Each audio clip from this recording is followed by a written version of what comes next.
Marco, fuck 'em. Paul, you remember Marco? You know everything, remember? Thumbs up the team. Marco, Let's go. you know everything. I gotta get the bag. Do you like me? Yeehaw, it's bull wrangling time. They said we couldn't do it. They said we wouldn't do it. They said AI. They said automation. They said we could not start our own business.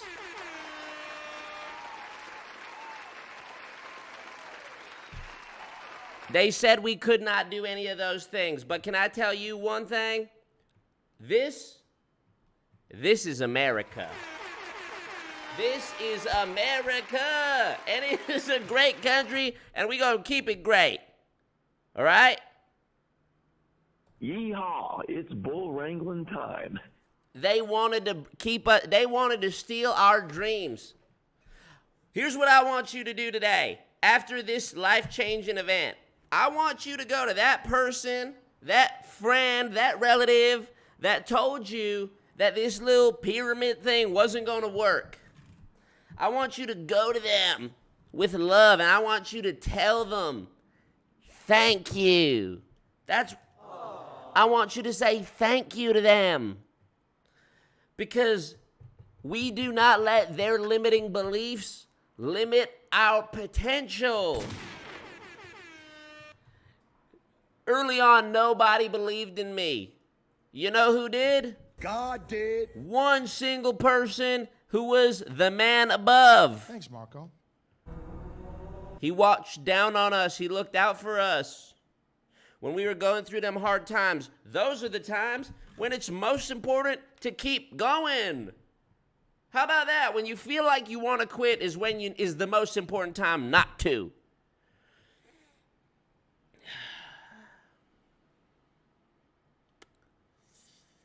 They want to take my firearms. You're welcome to come and try. But that's not what we're here to talk about today. What we're here to talk about today is this right here. This right here is the real important stuff at the end of the day. Not memories, not family, not love. This is what's important at the end of the day. And look, whether you are red or blue, politically, we are all in the country that is represented by the red, white, and blue. So, red and blue makes purple. Whether you're red or blue, all we need to worry about is that green. So, if the loony libs, if the liberals want to come take these guns, I say, come and try. That's what I say. I say, come and try. But there's one thing that's for sure, is I'm going to keep counting it up. And they won't stop us. They never will. We're too strong. We're too committed. I'm sweating a little bit. But listen, I've been doing this a long time. And one thing you need to know is this thing works. This thing works, and these things work. That's for sure. So look, get that right. Show some respect to the flag. Show some respect. So listen.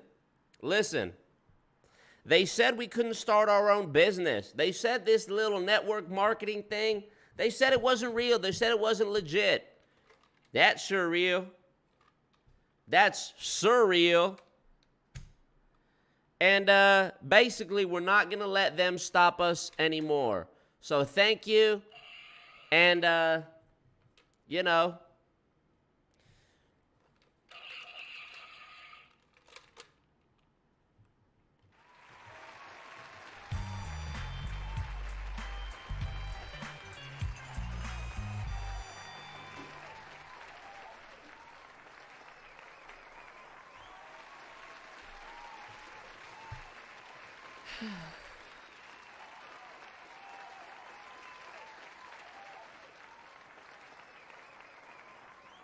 Well, we're here. We're here, y'all. And we're back, and it's another episode of whatever you want to call this. AlwaysMarcoMerch.com. What? Marco. And we added the new sound effects. Balls. Come on, Marco. Fuck 'em. Do you remember, Marco? You know everything. Remember, Marco? You know everything. So we are here, and make sure you guys thumbs up the stream. Thumbs up the team. Click like on the video. And, it took a while, but we finally bought the cowboy hat, and I hope it was worth it for y'all. I think it was. At least I hope it was. And we're going to be seeing more of that guy. Now, thank you, Eliza. Welcome to the cult, Eliza. Appreciate that. Make sure you join the cult. You're broke! You're fucking poor! And we still got to name that character. But he's a rootin' tootin', gun-slinging, hollering, God-fearing, Trump-loving American. That's what he is. Hey, appreciate you. Aaron, welcome to the cult. Aaron, yes, we love to see you. Welcome. You're broke! Love it. I love to see all of the members in the chat. Billions and billions. Let's see. Marco played some more. Marco, what up? All you guys, all the members. There's so many people here. All right, Kilikina, Johnny, Sweet Goth, Connor Banshee, Even Stevens. Yeah, Even Steven wants to know, do you like me? Do you like me? Scott Johnson smell like cheese. Can't wait to see this cowboy hat. Kilikina was paid today at their Lamo JOB. Boo. Boo. God did. Lily, Lucky, Jen, and 2 cats. Who else? Amelia. We got a lot of members in here, y'all. Kendra, Kay, what up? Gina Gruber has a picture of Greta Thunberg as her profile picture. How dare you? How dare you? Who else we got? Precious, 81. Eliza Grace. I'm sweating already. We're fucking 10 minutes into this. Lisa, make sure you guys click like on the thing. And almost as good as the BFR theme, right? This tune is called Local Forecasts. Yes. All right. Okay, now here I'm back. I'm caught up to the point in the comments where I finally brought out the cowboy hat. What up, Sheikh Shadid or Sheikh? Trump doing rallies in Edmonton. Yes. Conservative men are hot, says Alley Cat. Well, hey, listen. I don't suffer from multiple personality disorder.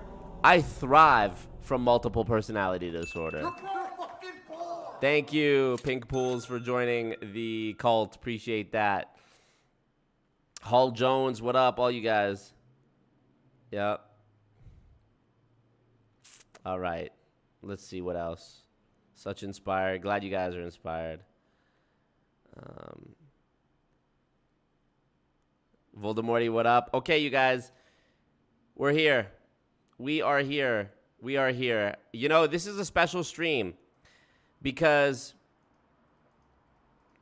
normally we only react to Scott and Peter on Saturdays, but thumbs up the ting. First of all, you guys, you got to thumbs up. Thumbs up the team. Thumbs up the stream.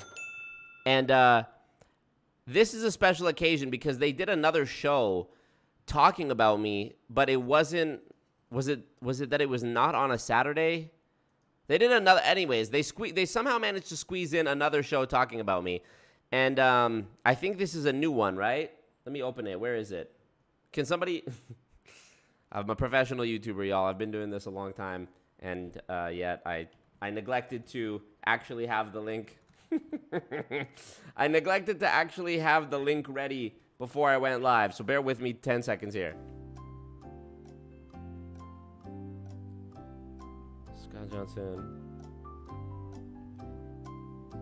Loading.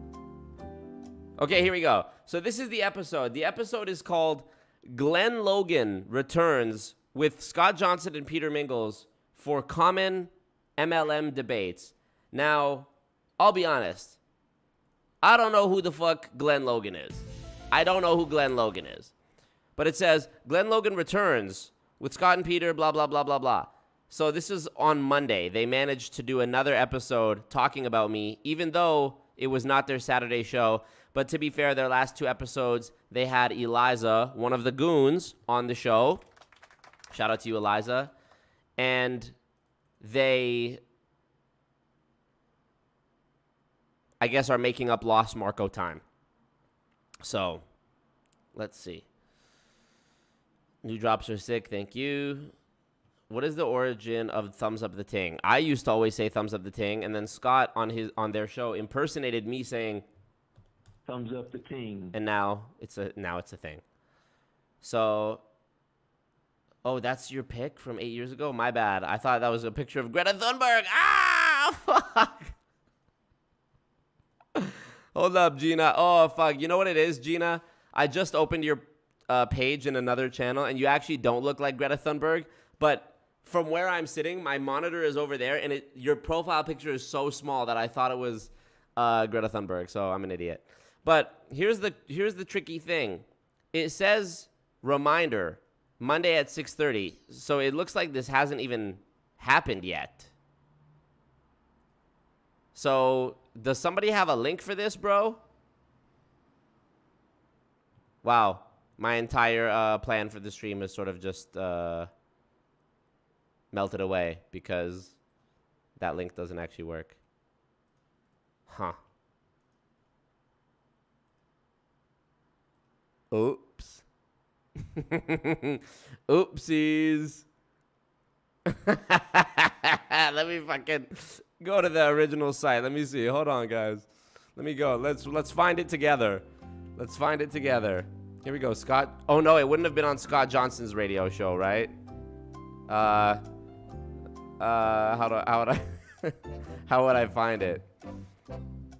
Glenn Logan. It was on Monday. Okay, so here, 1 hour ago, 4 hours ago. So let's just go to Monday then, and we'll find it. Right there, it is. I found it. Yes, anti-MLM, Glenn Logan, and Scott Johnson and Peter Mingils. Found it. I'm the best. Marco. Remember, Marco? You know everything. Remember, Marco? You know everything. Come on, Marco. Fuck 'em. All right, so we are back. We found it. Let's just get right into it, y'all. My favorite show. Actually, it might be a different intro. Nope, it's the same. Welcome to Building Fortunes Radio. Make sure you check us out at buildingfortunesradio.com. Along with our marketing partners, we're here to help our PM marketing network lead customers build their businesses and make the world a better place. At Building Fortunes, we know how much your business means to you and the people important to you. So spread the word, tell a friend, join our newsletter, and go make a difference in your world.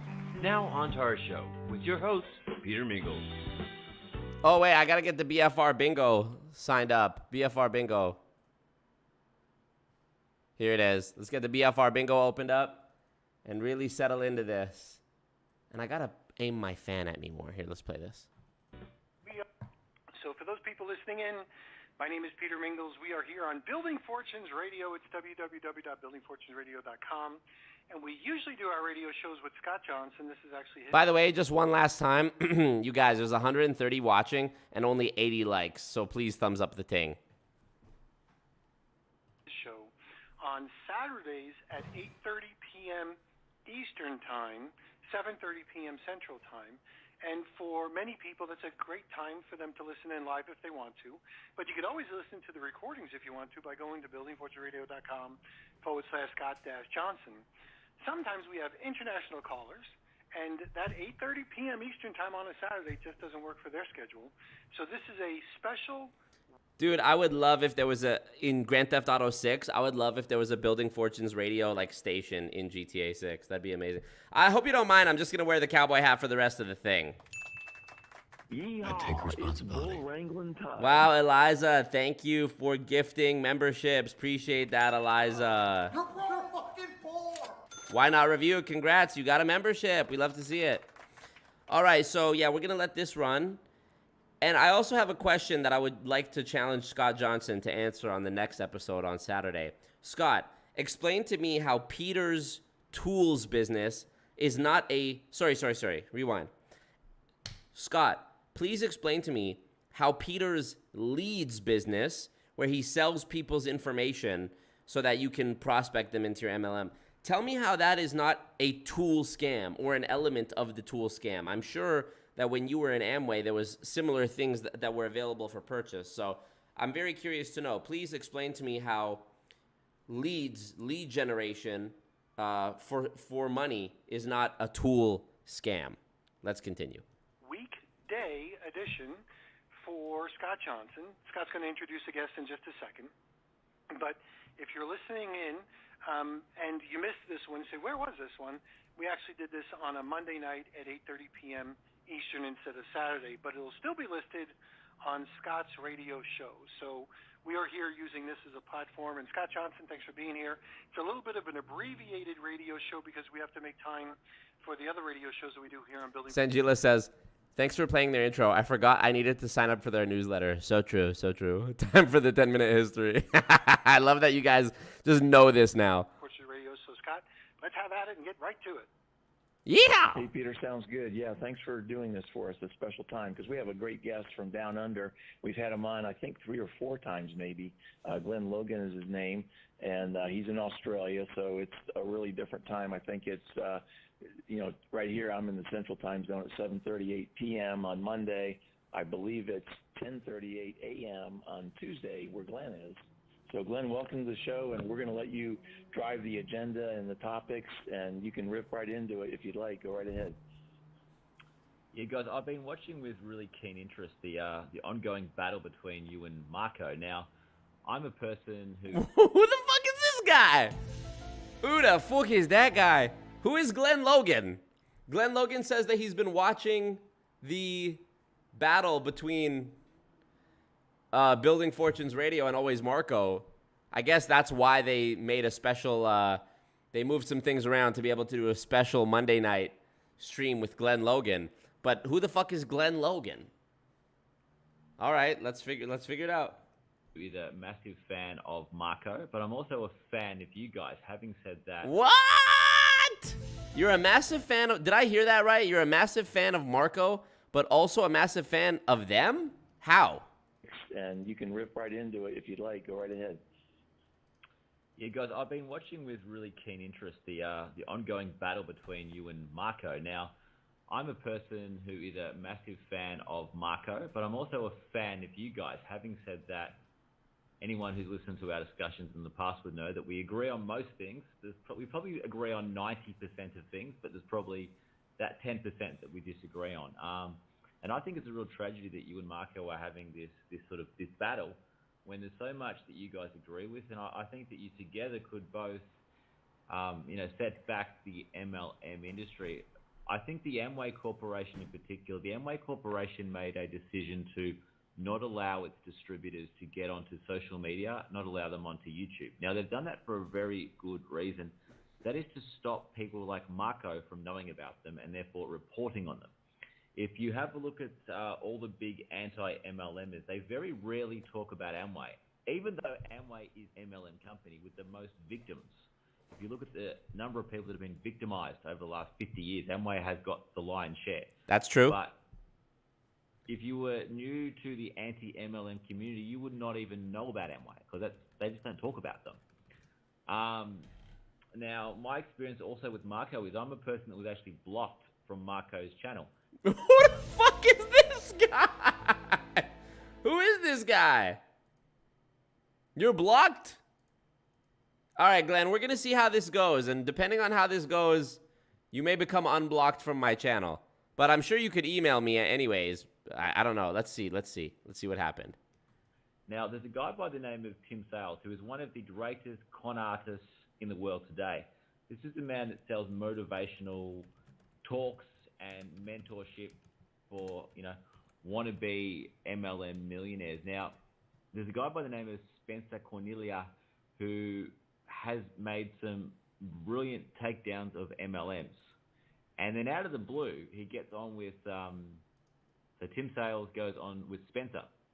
And absolutely extraordinarily, in a 75 minutes interview, they do not disagree once. Spencer does not once state the fact that over 99% of all MLM participants lose money. He doesn't talk about the fact that the bulk of the money that the big guys are making is coming from the sale of tools. And I think you guys have got a grab of where Spencer actually praises the industry and says that the industry is sound, which is actually what Marco taps you guys for, because you guys say that the problem isn't the structure of the MLMs. The problem is the way they're being ran. It's the corporations like Amway who are misusing it and abusing people. Have you guys got that grab? Which one is that again, Glenn? Where the Spencer one with praises the MLM structure, which is I don't have the what, exact time for that. Do you know what time that is? It was 48 minutes. We can probably edit it in later, but okay, let's do so that. Basically, if you can just say what the gist of that was, and then we'll add that in later. Yeah, I'm going to put it on my channel too. I'm going to put that in. Well, what do you mean add it in later? You guys are an audio-only broadcast. What do you mean you're going to add it in later? Like on the video? There's no video. Spencer says that it's a great business model, the MLM model. Now, when I got into the live chat with Marco basically called me an idiot and blocked me, saying that Spencer was pro-MLM. He said Spencer is anti-MLM, blocked me. I haven't been allowed to chat, to leave comments since. But anyone... By the way, I'm not even just saying this. I have zero recollection of any of this. One day, can you imagine, bro, actually being like famous? One day you get to the point where you're so famous that people just literally make up stories and you're like, wait, did that happen?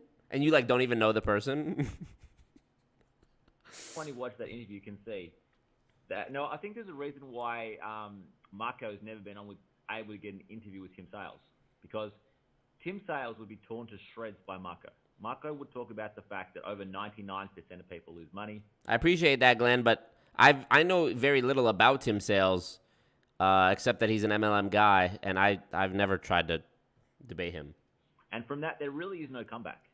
How do you argue with someone and defend an industry that has got a 99 point...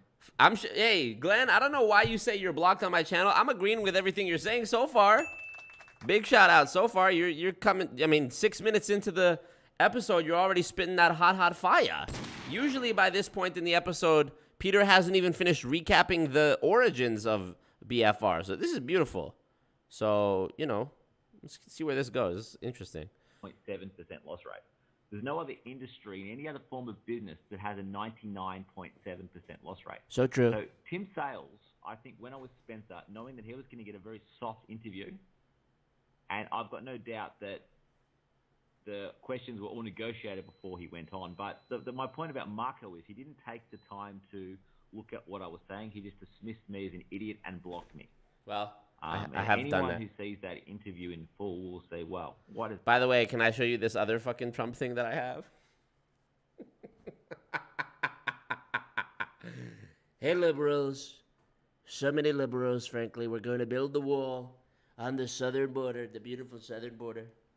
We're going to stop them. We're going to do it bigger. We're going to do it better, folks. We're going to win bigly. So, don't ask how I have all this Trump stuff. Has happened here. Spencer has done some good work, but he has absolutely sold out to Tim Sales. But yeah, the thing that frustrates me is I feel like you guys agree with most things. I was talking to Scott earlier. Now, Scott, do you consider Amway to be a pyramid scheme? Yes or no?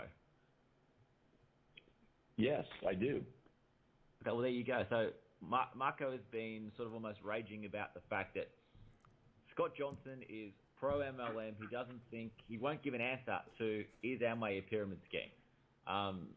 The tragedy here is that... I've said it is many times. I've said it many times on our show. Yeah, can I jump in for a second? There's a lot of people that might be brand new listening in. So let's define pyramid scheme. So this way, when you're asking that question, are they a pyramid scheme, yes or no? Scott, define, or let's have an agreement on what we agree upon what a pyramid scheme is. Yeah, definitions are everything. And to me, a pyramid scheme is where there's a lack of retail sales. And we talk about this in detail on a lot of our other programs, so I won't go into that in detail. But Amway has about 3.4% by their own admission. They did their own study. And that's nowhere near the minimum that it takes to become a legitimate MLM. So by that definition, Amway is a pyramid. And I believe most, if not all, other MLMs are too. Let's go back even further. So I'll get started. You guys add to it. So in any kind of a company, you have to sell a product. So the challenge in MLM is that somebody said, guys, am I tripping? Only 98 likes, but 165 people watching. Am I tripping, son? Come on, thumbs up the stream, y'all. It's free to do, and it only takes half a second. Just tap it with your finger, bruh. Hey, I'm raising my hand. I want to become a distributor. I want to get rich. I'm using a little bit of sorry, I forgot about the bingo in this example. I want to get rich, and they decide they become a distributor. They buy a product. As they're on an auto ship program or whatever it might be, they're always buying a product.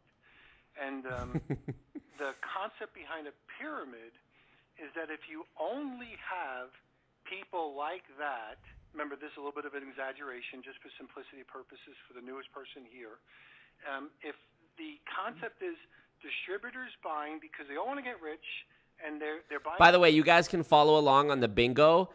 This is the site marco-bingo.glitch.me is the site. If you're in my Discord, it's a pinned thing in the Losing Fortunes Radio channel, and you can it randomly generates a bunch of options. The 25 that are here on the page, or 5, 10, 15. Yeah, the 25 that are here on this page might not be the 25 that you get, so follow along. Buying the product anyway because they all want to get rich. That's like a pyramid, as opposed to a company that has a really great product and says, hey, this is a really great product. I want to buy this. Damn, sorry to interrupt again, but I already know we're not going to fill up the board on this one because earlier somebody spoiled that Scott doesn't have a chance to give out his Facebook page, and Peter didn't recap the BFR origin in this one, but we'll see where it goes. And I want nothing to do with that building a team, compensation plan, pyramid scheme, don't want to get rich. I just want to buy the product. So there's two types of people that buy the product. There's the distributor who wants to get rich. I'm going to add a third in a second. There's the distributor who wants to get rich. There's the retail customer that wants nothing to do with it, meaning like when you buy a Mercedes-Benz or you buy a toothbrush, you want nothing to do with the compensation plan of selling toothbrushes or selling Mercedes-Benz. You just want to buy the darn toothbrush. Thank you, Eliza. Again, Eliza. You're wrong. You're fucking wrong. Thank you, Eliza, gifting a membership to Jared. Big up to Jared, accessing all those sick emojis. We love that. We love that. Put their volume up. My bad, y'all. I will. If I put their volume up, it also turns the sound effects up, and then the sound effects are too loud, so I have to... Okay. All right. My bad, y'all. Here, let's turn it up. Want to buy the darn Mercedes-Benz, so you just want to be a retail customer. And then the third one is the one that says, you mean if I become a distributor, I can get that same product at a discount? And we're going to call that like a preferred customer / distributor for this definition. So there's three types of people that might buy. Hey, I want to be rich. Or, hey, I want nothing except I just want the product. Or, hey, I want to get a good deal. So in the definition of a pyramid, it's where there's a predominance or an abundance or an overwhelming number of the, hey, I want to be rich and I just want to buy the product and I never sell to anybody retail and there's no such thing as a preferred customer. There's another guy that wants to become a distributor. So that's a little bit of a further back and back and back and back in the fundamental foundation of what a pyramid would be in layperson's definitions. And I'll let you guys either agree, disagree, or clean up my explanation. Yeah, I agree with probably 95% of that.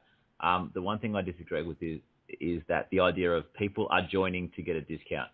If you're in a company like, we'll just look at Amway. Even if you're a distributor getting the discount, it's still drastically more expensive than what, if you're buying any product, if you compare them with other similar products, even with a discount, it's still drastically more expensive than what you would buy at a normal shop. Great point, Glenn. Great. Hey, if this Glenn guy is actually... Thank you, A. Louise. Thank you, A. Louise. You're wrong. You're fucking poor. Appreciate you joining. Welcome to the cult. If it's true, Alley Cat, welcome to the cult. You're fucking poor. Thank you. So if it's true that this guy Glenn is blocked and him going to bat for me on Building Fortunes Radio is his way of getting back in my good graces, let me tell you something, Glenn. It's working. I don't think in Amway anyone joins for the discount. What people join for is to become rich. Great. Yes, Glenn. Great points. You're right. I think that Peter's defense here about, well, some people just want to sign up to be preferred customers. I think that whole preferred customer thing, let me bring this back.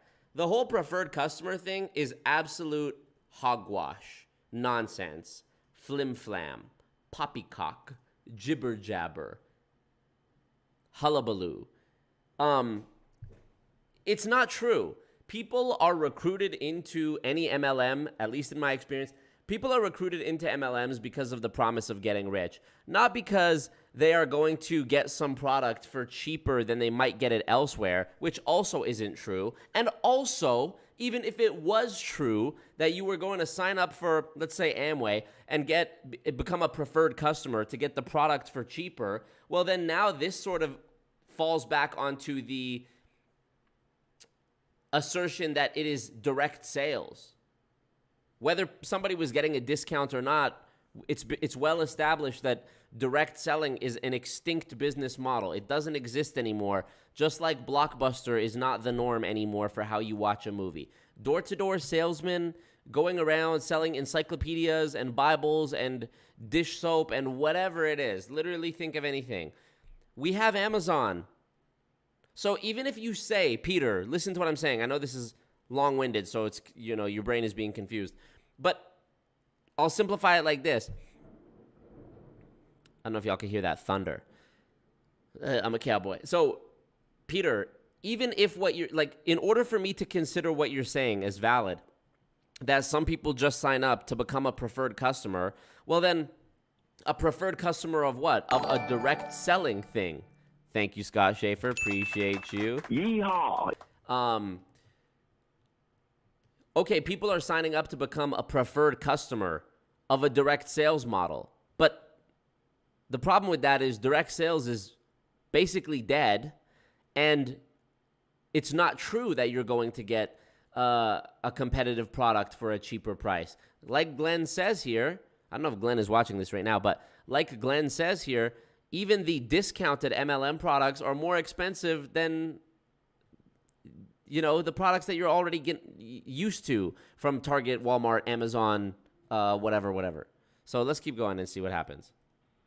And what proves this is the fact that when people quit Amway, they stop buying products. So people join to become rich. They then figure out they can't. And when they think there's a possibility they're going to become rich from Amway, they buy all the products. But when they realize they can't become rich, they stop buying the products and they never, ever buy the products ever again. And that's my dad's experience, and that is, the data shows that is across the board. Ex-Amway distributors do not use Amway products ever again. Thank you. Because they are drastically overpriced. And people can justify spending 3 or 4 times the amount of money on a roll of toothpaste, for example, when they think it's going to make them rich. But when they know it's not going to make them rich, they don't do it ever again. So, I think the key point is, though, I don't believe in the absolutes. I think there are some people. In fact, one of them is my brother. My brother is an Amway distributor. He's inactive, but he loves the shampoo, and he stays as an Amway distributor just to buy the shampoo at a discount. So Nonsense. It's a very small percentage, Glenn. I'm not arguing with – I probably agree with you that at least 95% of Amway distributors, when they quit, they also quit buying the products. But there is a small percentage, so, be careful with the absolutes. A small percentage that's so small that it may as well be zero. Like, it's negligible. When scientists do studies, if the results they get that are, the minority, like minus 1%, if they're so low they don't even count it. It's like the success stories in MLM. It is so, they are so few, they are so rare that they basically don't count.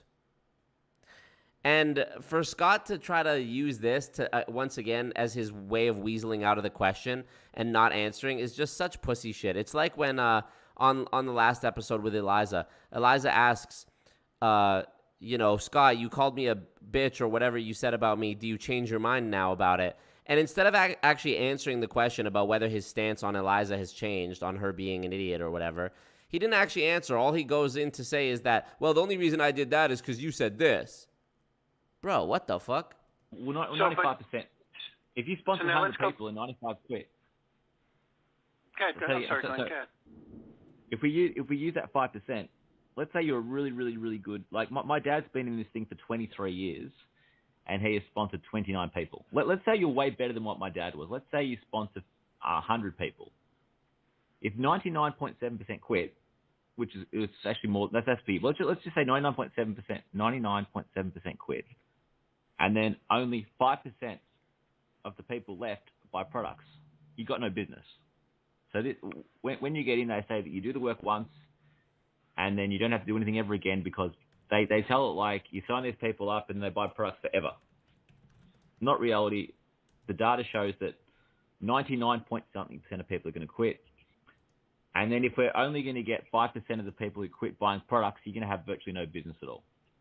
Thank you.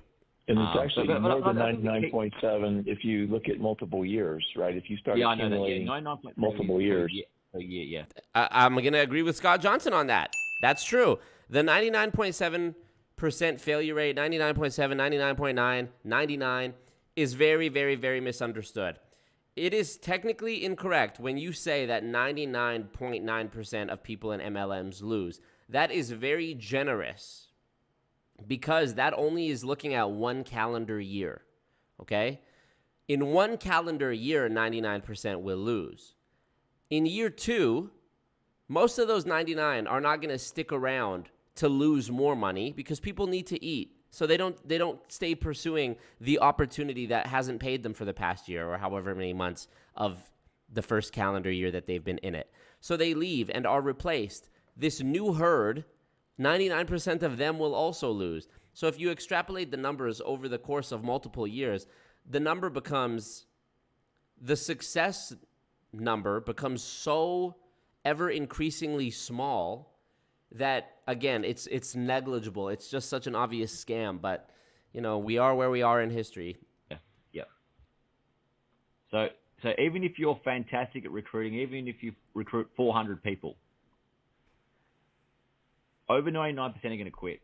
And then once they quit, at least 95% are going to stop buying products. So you can see the problem here, why nobody makes money from this thing, because even if you work day and night and you prospect and you recruit people, it's still not going to work. And that's why they're so reliant on selling these tools, these training systems, because that is the easier way to make. But I think the key point I'm trying to make here is that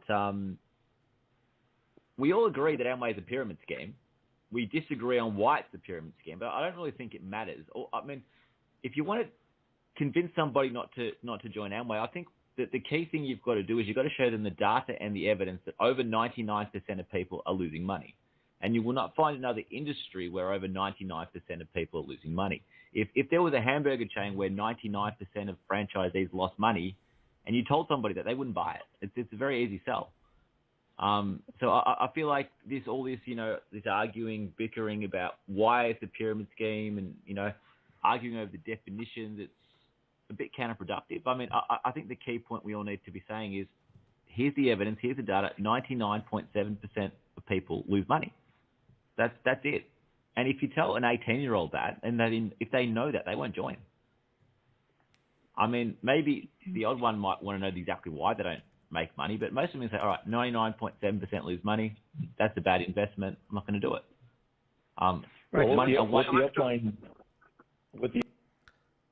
Somebody take this meme and caption it. I'm going to make... Somebody take this meme and caption it. My MLM is going to make me rich, or whatever. Amway is going to make me rich. Forex is going to make me rich. Oh, my goodness. I love it. Whoa!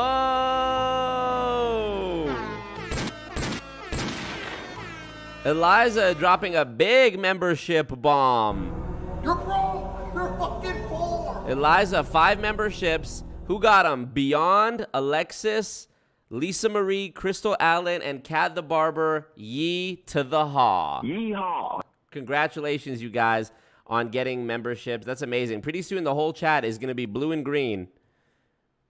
Wish we could make it red, white, and blue. Am I right? Wish we could make it these colors. Hey, that'd be good. Wow.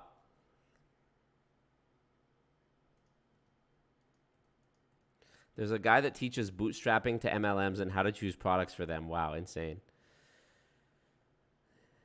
Yeah, exactly. Digital Acetone has a good comment. The definitions aside, people are getting screwed. And it's because of that, it's so crazy that even though Scott and Peter agree on that, they'll work so hard to disagree with their guest who agrees with them just for the sake of being disagreeable cucks that will only ever stand to be allied with each other. You know? So Beyonce says, can I give someone this membership? I mean, you can go ahead and give somebody else a membership, partner, but I don't think you can give away yours. What up, Tasha? Hope you're doing well. A mod, but never a member. Somebody gift more memberships so my boy Joseph can get one. It's random, unfortunately, but, you know, what can you do? Obama. Let's keep going. What's going does with that, though, is they say, do you consider yourself average? And, of course, nobody considers themselves average. And so then they say, well, you can succeed because you're the greatest guy. And people want to believe that. And so there is a hook there, even if you tell them there's a high percentage of failure. And the thing is, there's no law against a high percentage of failure. So you're not going to get the FTC's attention on that sort of an approach because there just isn't any law.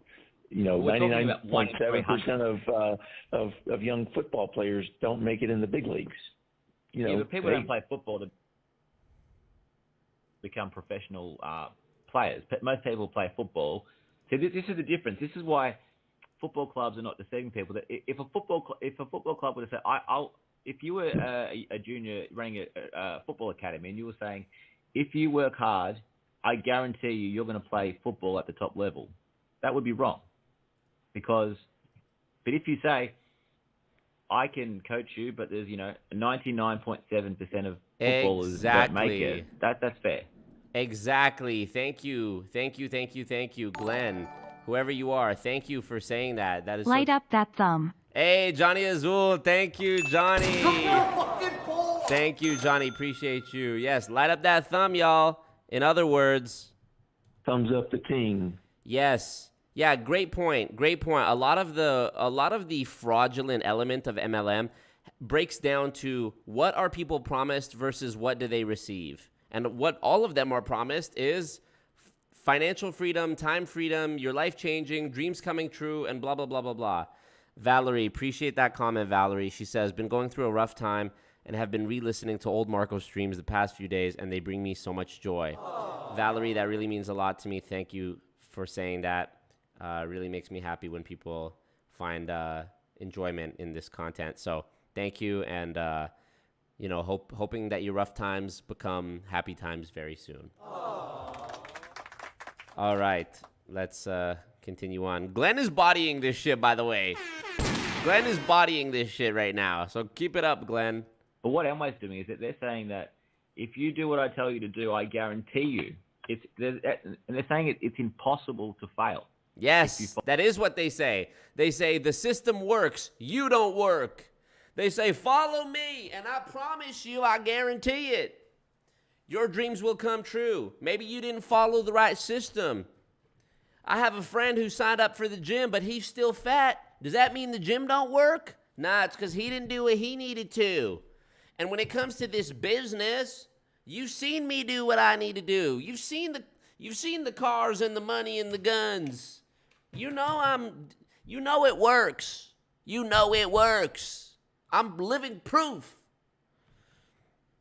Follow the system. And that is an absolute lie. Lots of people have followed that system and failed badly. My dad's the perfect example. My dad has been going for 23 years at this thing, He was a taxi driver who would prospect every single passenger. Wow. Sorry to interrupt that story because our boy Glenn is on a roll here, tearing it up and making amazing comments. But, dude, wow. Dude, A. Louise Mack just gifted 10 memberships.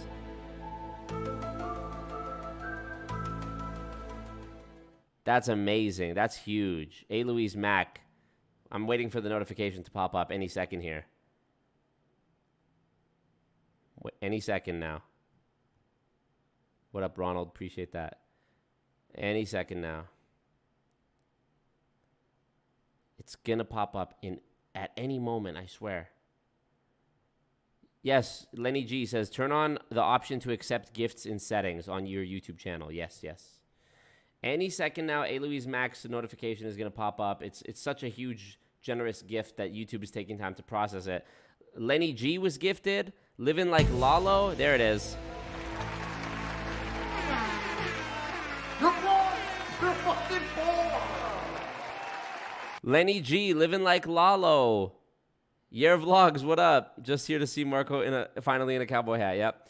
Andrew got one. Damien, TC, Just Call Me Joe, Lindy, Coconuts, Celeste, Fluffy Minx. All you guys got memberships. This is amazing.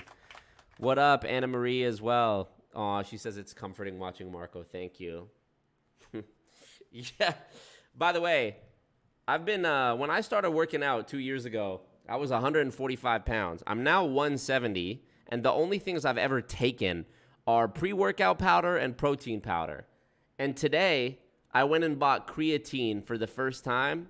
So please, please, please, please do not be surprised if over the course of the next 2 months, because it's going to really take a month to set in, if over the course of the next 2 months, you see me balloon and you see these arms turn into big tree trunks, all right? And you see my thighs start to look like a horse, when I turn around, you look at it from the back, you're going to be like, is there a petting zoo going on in here today? That's why. It's because I'm taking creatine. No, it is not a steroid. No, it is not a drug. I bought it from GNC. It's the same as it's a naturally appearing chemical in your body, and I just never knew enough about it. So watch some videos, talk to some friends who have taken it, and they say it is a life-changing difference. So, yeah, I'm taking creatine now. I took my first scoop ever today, and over the course of the next 2 months, I will realistically probably balloon up to 180 pounds. So, good things. Good things. All right. That way, hopefully, I won't have the body of a 13-year-old girl, according to Scott and Peter anymore. Maybe they'll actually big me up on my fitness progress. All right. Let's see. Just turned it on. I've never used YouTube memberships before. Gift membership, Ponzi incoming. Yes. If you get gifted a membership, go ahead and pay it forward and gift some memberships, y'all. Appreciate you, Jen, and 2 cats.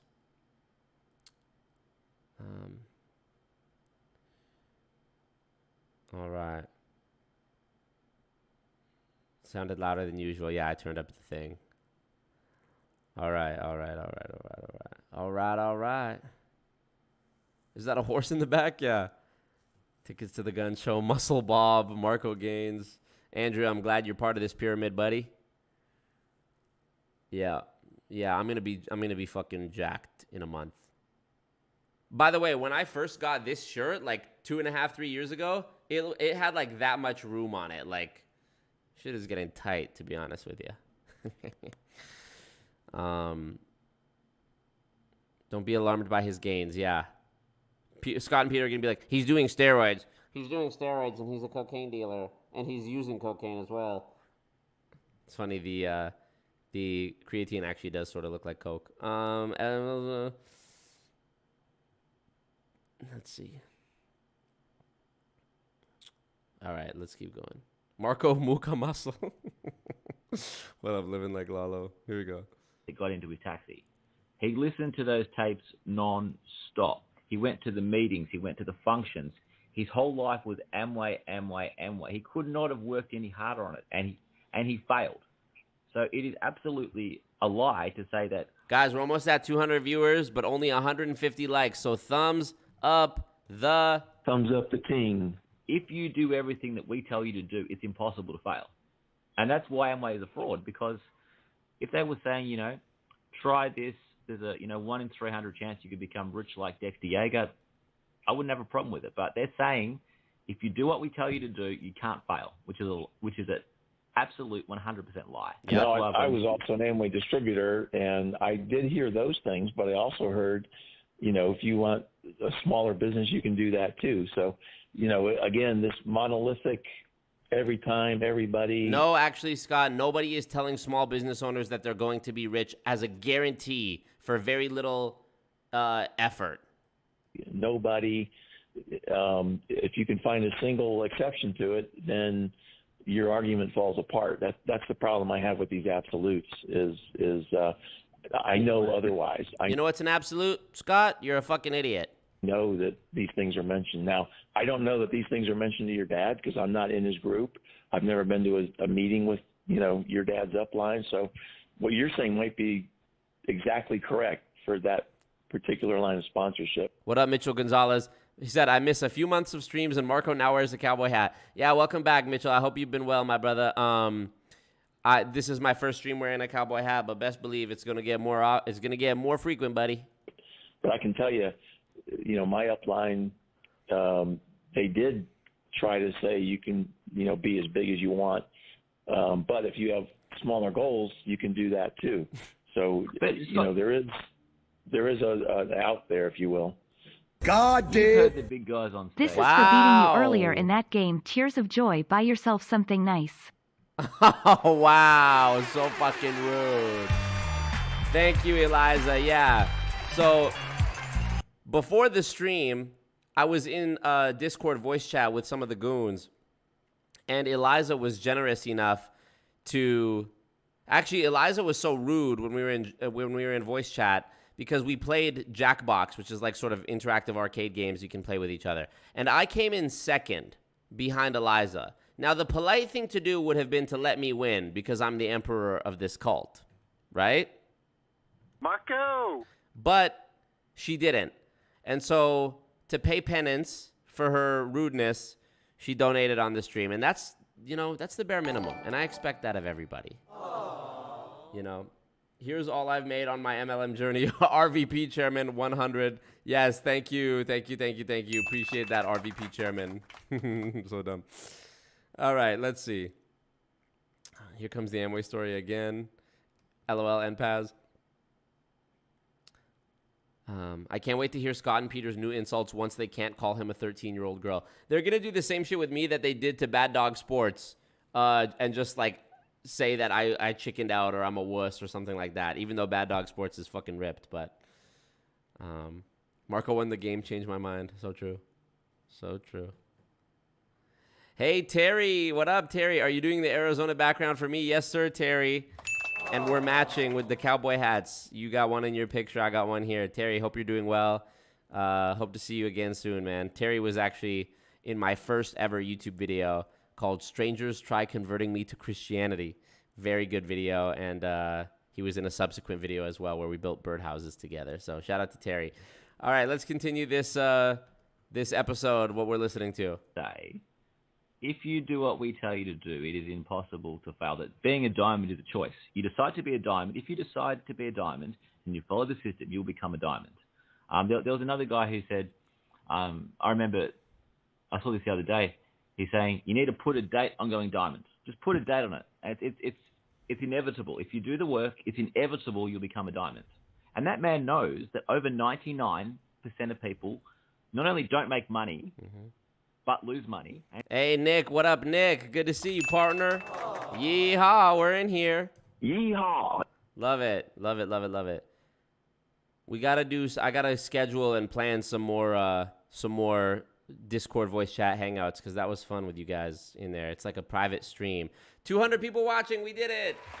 Except only 163 people have clicked like. Guys, don't make me take us to Goon Court. What you are about to witness Please, is real. guys. The participants are not actors. Don't do this. They are actual litigants with a case pending Come on, in civil guys. court. Both parties have agreed to drop their claims and have their cases settled here before Judge Marco in our forum, Guys. the Goon Court. Guys, don't make me do this. I have so many props. It never ends. All right. Let's get back to it. And he also knows that the odds of becoming a diamond are absolutely astronomical. But despite that fact, he's going to stand on a stage and talk about becoming a diamond as if it is inevitable. It is beyond dishonest what he's doing. There was another case in the Welcome to Life movie where the guy said, if Jim Jones can convince 900 people to commit suicide, you're telling me you can't find 3 people who want to make a lot of money. And the Amway line is find 3 and you're free. You know, what are the odds? And then everyone laughed, just like it was so ridiculous that you wouldn't be able to find these 3 people and become financially free. You know, he knows damn well that the chances of the people in that audience finding these 3 people that are going to make them rich forever are astronomical. So the level of deceit and fraud in those comments are just off the charts. Yeah, that's what's called puffery. Puffery is where you're making a statement that most people realize is not literally true, but it's made to motivate and to encourage people. No, I think people in the audience, if you listen to the audience reaction, he said, come on, what are your chances of not being able to find 3? And the crowd laughed. Because in their minds, they just think, you know, the chances of not finding, they just think, everyone thinks it's inevitable that if you do the work, you become a diamond. And it's just so I've been in ridiculous. those audiences. I've heard those things. And I didn't believe that everybody there was going to succeed. But do we agree that they're highly, highly, highly misleading? They're deliberately misleading the people who are paying them money, who are trusting them enough to... Hey, you can't spell deliberate lying without lib. And the greatest threat to America today is the Democrat. Make no mistake. All right? Pay them money to mentor them, to help them become wealthy. Oh, they definitely mislead them. Yeah. They're taking money off somebody who has faith and belief in them, and they're taking the money knowing, well, you're almost certain not to become wealthy, but I don't care. I'm going to sell you this information, even though I know it's probably not going to help you. To me, it's almost evil what they're doing. They're hurting people that are aware they're hurting people, and they just don't care. They just want to make as much money as they can selling these tools and these training programs, which is why I feel it's a real tragedy that you and Marco were sort of bickering over, you know, the nuts and the bolts of it all. To me, I'm not really a nuts and bolts guy. Like, for me, you just have to look at the data and see this percentage fails, this percentage succeeds, and then more importantly, where are they making the bulk of their money from? And the bulk of the money is coming from selling them motivational tools. Tim Sales did not become a millionaire from prospecting people like my father did. He did not prospect thousands and thousands and thousands of people. What he did was he wrote a book, and he sold millions of copies of the book. He's made audio recordings, and he sold millions of copies of that. He's spoken and charged huge fees for it. Tim Sales could not. Oh, shit. Wow, Kilakina paying it forward. Yes. You're poor. You're fucking poor. Love it. Thank you, Kilakina, gifting 5 memberships. Let's see who got them. We got a membership gifted to Kendra K, Pam McLaughlin, Mez, and Denny Starr, and Heidi Elsa. Woo! Yay, congrats, guys. Yay, the cult grows stronger. Love it. Okay. Just puffery, no big deal. Scott loves his puffery. Hey, Scott, puffery on these nuts. I'll show you puffery, big dog. I'll show you puffery when this creatine hits in 30 days. I've eaten 40 pizzas in 30 days. Or whatever. Remember when Papa John Schnatter, he's like, I've eaten 40 pizzas in 40 days. Anyways. I literally think I'm a crazy person. That I'm just like schizophrenic. Like I've just been in my apartment by myself watching YouTube for so long that everything is just like an inside joke and a tangent and like a character. I don't even know me anymore. I lost my mind. All right. Here we go. I take responsibility. Eliza gifting another membership. Oh my goodness. It's a membership. It's a recruiting war going on right now with who can recruit the most members. A. Louise has recruited 10. Kilakina's recruited 5. Eliza's recruited a few. Goodness gracious. Thank you. Eliza on fire tonight. I love how you've never actually spoken to Scott or Peter, right? Only emails to Scott. Nothing else. My husband just asked if I was watching NYPD Blue. Tell him, yeah. Tell him, yes, we back the blue. This chat is nearly all members. Gangsta shit, for real. So sick. I love it. Beautiful green pyramid. So beautiful, so green. Meek, what up? Make sure your membership gifts are turned on. You have gifting turned on. Welcome to... Howdy there, Specs. How are you, partner? We're going to go sell some oranges on the side of the road today. All right, Gary Winthorpe was gifted a membership. Congrats. Hannah B, what up? God did.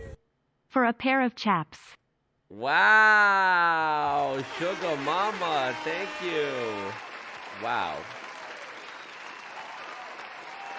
Insane.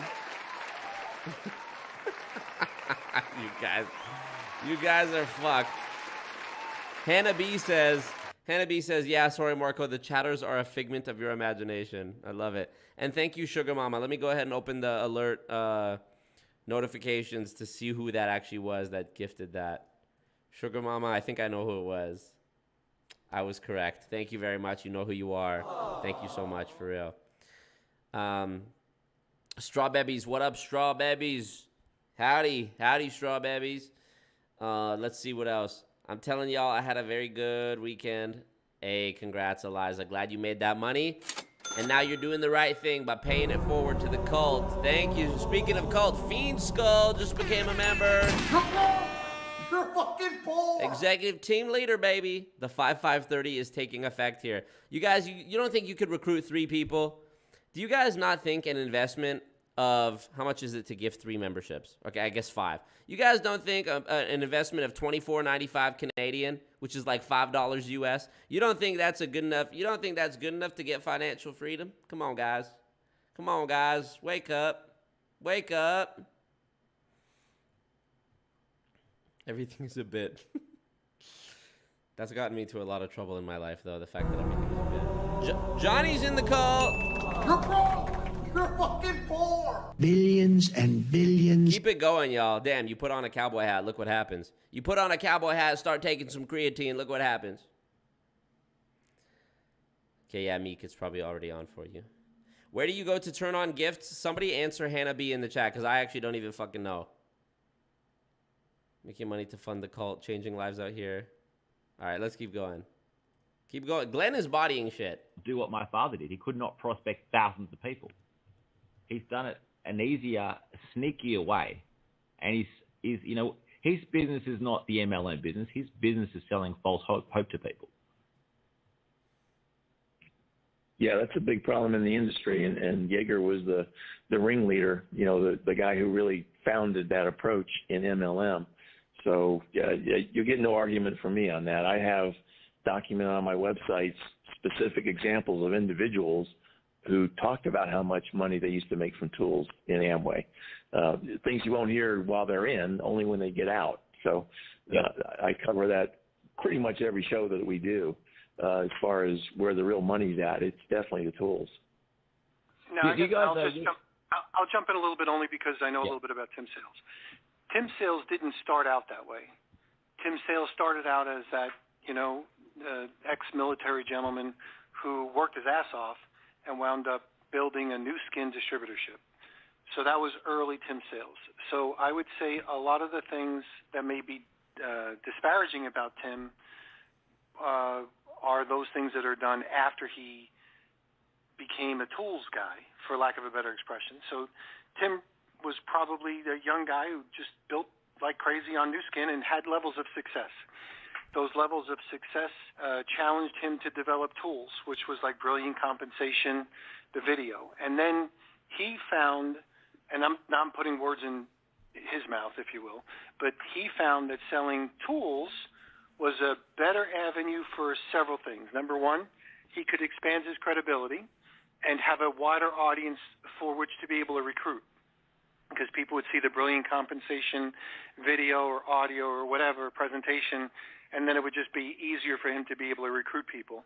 Then he also found that he could sell it to his downline and be able to be in the tools business and be able to make a ton of money by selling tools. And then he would figure out how to get his tools into other companies as well. So lots of other companies were buying Brilliant Compensation to be able to use for their recruiting efforts. So Tim became the tools guy. And then here's my words, I think once you become the tools guy and you're so pro-MLM, you almost become like a Robert Fitzpatrick. Now, Robert Fitzpatrick is an... Explain that one, Peter. How do you even get... Dude, a tangled web we weave. What a tangled web we weave. How does Peter go from talking about MLM dudes selling tool scams to saying that makes you... Thank you, Shanna. Welcome. You're broke. You're fucking poor. Thank you, Shanna. Welcome to the cult. Executive team leader. We love to see it. How does he go from saying that Tim Sales tool scam is like Robert Fitzpatrick? Well, because they both wrote books, or I actually genuinely don't even understand. These guys can't even just answer a straight up question. Take a shot every time Peter says tools, not the tool scam. Lily Lucky says she doesn't have a computer. Hey, somebody, y'all need to donate money to me. I'll use the money to buy Lily Lucky a computer, and then once she has the computer, she can use it to gift enough memberships that balance out the cost of the computer, and then some, and we're all making money. All right. I don't even understand where he's going with this. Anti-MLM guy, and he can never say anything pro-MLM. You'll never hear Robert Fitzpatrick say anything pro-MLM. Like, there's one company that has a good product, and this is how they sell it. He just can't say it. It's against his, how would you say, his narrative that he's now... I agree with Marco here, though. I don't think there is a single good MLM company. From what I've seen, Thank you, Glenn. Yeah, I mean, Peter, you're such an idiot, Peter. You already knew this, but you're such an idiot. Like, hey, Peter, have you ever wondered that maybe the reason Robert Fitzpatrick hasn't ever said anything good about MLM is that because in the grand calculus of the whole thing, there is nothing good about MLM? You know? Jesus. One has a 99-point-something% loss rate. And I think Marco's right when he's critical of you guys when he says that you can't name a company that has more than 1% success rate. Every single company let me challenge you specifically on the bullshit that you heard that he said that you believe. So I'm fucking calling you out. Yeah. Robert Patrick was on the phone with me. Hey, Peter, shut up, pussy. Dude, bro, Glenn is absolutely cleaning up tonight on this show. Glenn is bodying these kids. I gotta hear that again, bro. That made me happy. Yes, sir. This is amazing. Glenn is bodying shit. Glenn, if you're really banned on my channel, let me go ahead and unban you, big dog. Come on now. Company that has a good product, and this is how they sell it. He just can't say it. It's against his, how would you say, his narrative. Glenn is bloodthirsty. I don't think there is a single good MLM company. From what I've seen, every single one has a 99-point-something% loss rate. Ooh. And I think Marco's right when he's critical of you guys when he says that you can't name a company that has more than 1% success rate. Every single company with MLM. Let me challenge you specifically on the bullshit that you heard that he said that you believed. So I'm fucking calling you out. Yeah. Robert Fitzpatrick was on the phone with me after a several-minute conversation about how he said falsely that I was fined and sued. He said I was fined and sued, and I corrected him because in his fucking book, Ponzinomics, he accused me of that, and I played it back to him so he saw that that wasn't the case. Now, he read his own book into an audio book. So when I got... Glenn, all I hear in my voice is the Halo announcer, double kill. Glenn eating it up. Got him on the phone. I said, Robert Fitzpatrick, I'd like to know where your evidence come from. You're a fucking researcher. And as a researcher, you accused me and said that I was fined and sued. And I would like to know where your research is so I can go back and correct those people. Well, he called me back and he says, the way it was written, is grammatically it could have been whatever. And I'm like, stop, Robert, stop. Let me play the audio. And I played him the audio where it said clearly, Peter Mingils was fined and sued. And I said, now, I can do one of several things. I'm going to ask you politely to write me something that says that you were wrong. So we had a 30-minute conversation about those types of things. At the end of the conversation, when we were talking back and forth, I realized I'm getting nowhere with this guy. Like, this guy is denying everything. He wouldn't say anything positive about an MLM company if his fucking life depended on it. He said to me, so name a good one. And I said to myself, I am not going to give you the credibility nor the challenge. Got him. So Robert Fitzpatrick goes, name a good one. And I realized... So Robert Fitzpatrick goes, name a good one. And I like how now he's like, and I wasn't going to give him the credit. It's like, no, it's not that you were not going to give him the credit. It's that you can't answer the question. Of then trying to rip apart any company that I mentioned. Well, Peter, that's sort of how disagreement works between two rational people. You say something, and the other person has a chance to rip it to shreds, so to speak. And guess what? If your thing that you're defending is totally legit, if the thing that you, thank you, Shifter Art, if the thing that you're defending is totally legit, then criticism is the only way to prove that. It should stand up to criticism. You should be able to negate or argue back every point that is brought up against the thing that you're defending. This is how debate works. So what do you mean, like, Peter acting like now he's taking the high road somehow by being like, oh, I wasn't going to give Robert the chance by naming a company. I wasn't going to give him the chance to go pick apart that company. Well, why? He's asking you to name a company that you think is a good MLM. So if you truly believe it's good, say it. And then if he has stuff to say about it, to pick it apart or whatever, who cares? You guys are on a private one-on-one phone call. It's not like it's being broadcasted. You guys are on a one-on-one phone call. What are you scared of? So name the company that you think is good. You say there's many. Name the one that you think is good. And then give Robert a chance to respond and pick it apart the way he wants to.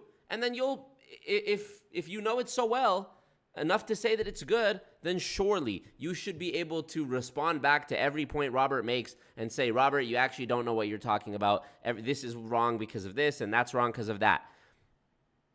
Math. I don't know, dude. So now he's acting like, oh, no, Robert was just going to nitpick. No, dude. Robert's right. There's a reason why Robert Fitzpatrick is the person who is asked to be in every mainstream publication about multi-level marketing as the expert on the topic, because he is. He wrote Ponzinomics. He wrote False Prophets. He was in Betting on Zero. He was in Lula Rich. He was in the BBC documentary Insta-Traders. He was in, let me think what else he was in. He's been on my channel. He's been on CoffeeZilla's channel. I mean, yeah, dude, even though he's not like an active social media guy, he's the expert. Sorry, he's the expert. You're not. You're the bad guy, and we're the good guys. So, big up to Glenn. Glenn is not playing around on this episode, you guys.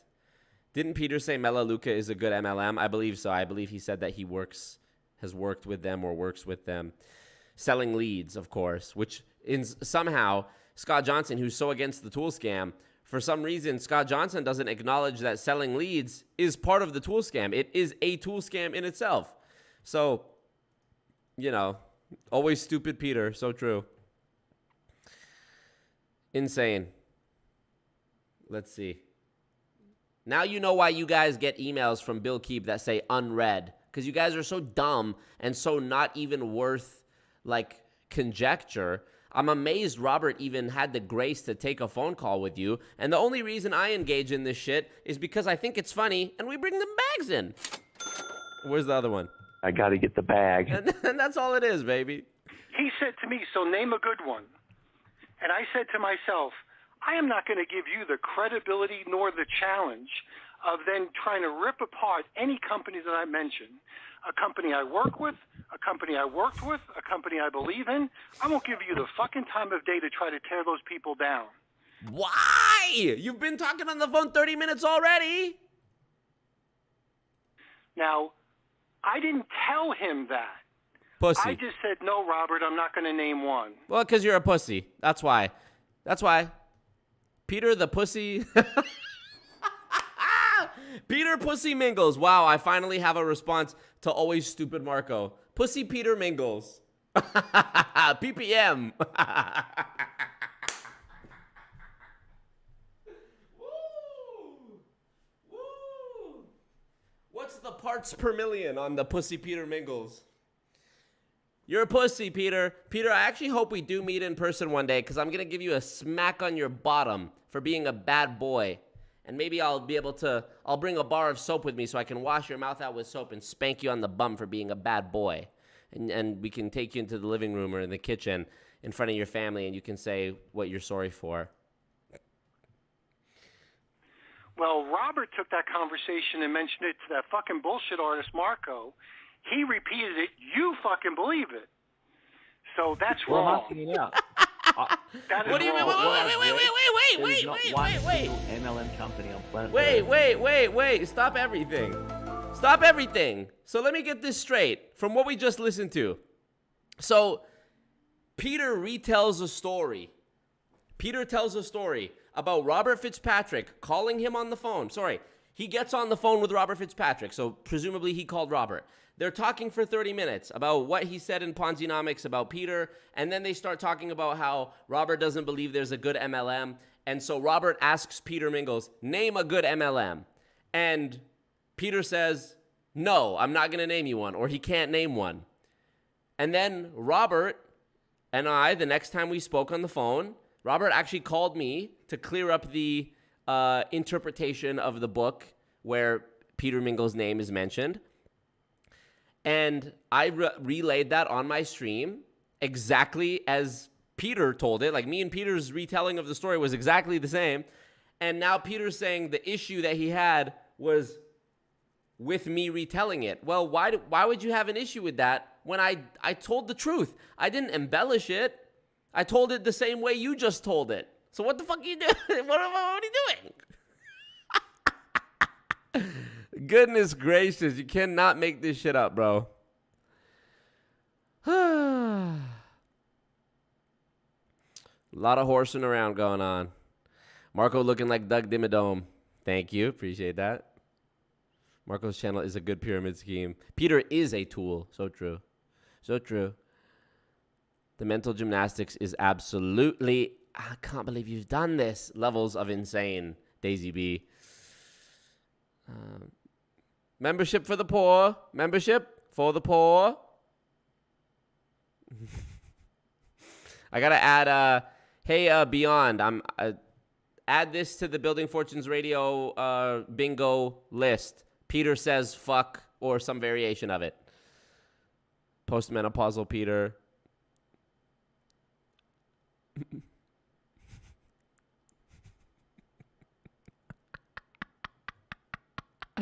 I'm gonna spank this bad boy. Peter, you're such a bad boy. Wash that mouth out with soap. Yeah, I should get a slap sound effect like Kevin Samuels had. every time I want to talk about spanking Peter. And Scott, I'll just play this. Wait. That'd be so good. Peter, you're going to get a spanking from me. So fucking funny. So fucking stupid. Okay. Glenn is bringing facts and Peter is losing his cool. Insane. You know, if you've ever dated a girl who was a pathological liar, I mean, sorry ladies, but women are notorious for their ability to be able to lie and keep doubling down on it, even in the face of evidence, and also to not take accountability. That's just a fact. And never before in my life have I seen a grown-ass man actually display a higher level of proficiency and capability in this type of sort of doubling down on the nonsense and not being able to take criticism or accountability. Until, of course, Scott Johnson and Peter Mingils. Peter Mingils makes a 17-year-old girl with daddy issues look like, you know, the Buddha.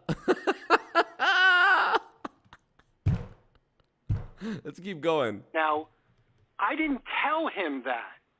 I just said, no, Robert, I'm not going to name one. Well, Robert took that conversation and mentioned it to that fucking bullshit artist, Marco. He repeated it. You fucking believe it. So Broke back Marco. Love it. Oh, that's Well, wrong. I'm asking you now. That is wrong. What I've read, there is not one single MLM company on planet Earth that doesn't have a 99-point-something% loss rate. Am I wrong? Are there MLM companies? You're totally wrong. You are totally wrong. Are there MLM companies that have have a success rate of higher than 9%? Yeah, there's lots of people that have a higher success rate than 99%. No, 99% might as well. So is there a company that has more than 1% success rate? Yes. Which Lots ones? of Because I can't find them. Well, you have to define success too. You know, and Peter, let me back up to your Tim Sales new skin. You know, this is prior to his tools, right? When he built a large new skin business, did he have retail sales during that time? Yeah, can I clear the air? Just Glenn, I'm not pissed at you. Yeah. I'm pissed at the way Marco frames it and then tells that story. So back to you. What do you mean you're pissed at the way I tell the story? I told the story exactly the way you told it. What you were about to witness is real. What are you talking about? Yes, sorry, let me clarify, y'all. Some women. I'm just saying the people who do have the capacity to do that are women, but obviously not all women. Now I'm innocent. Okay.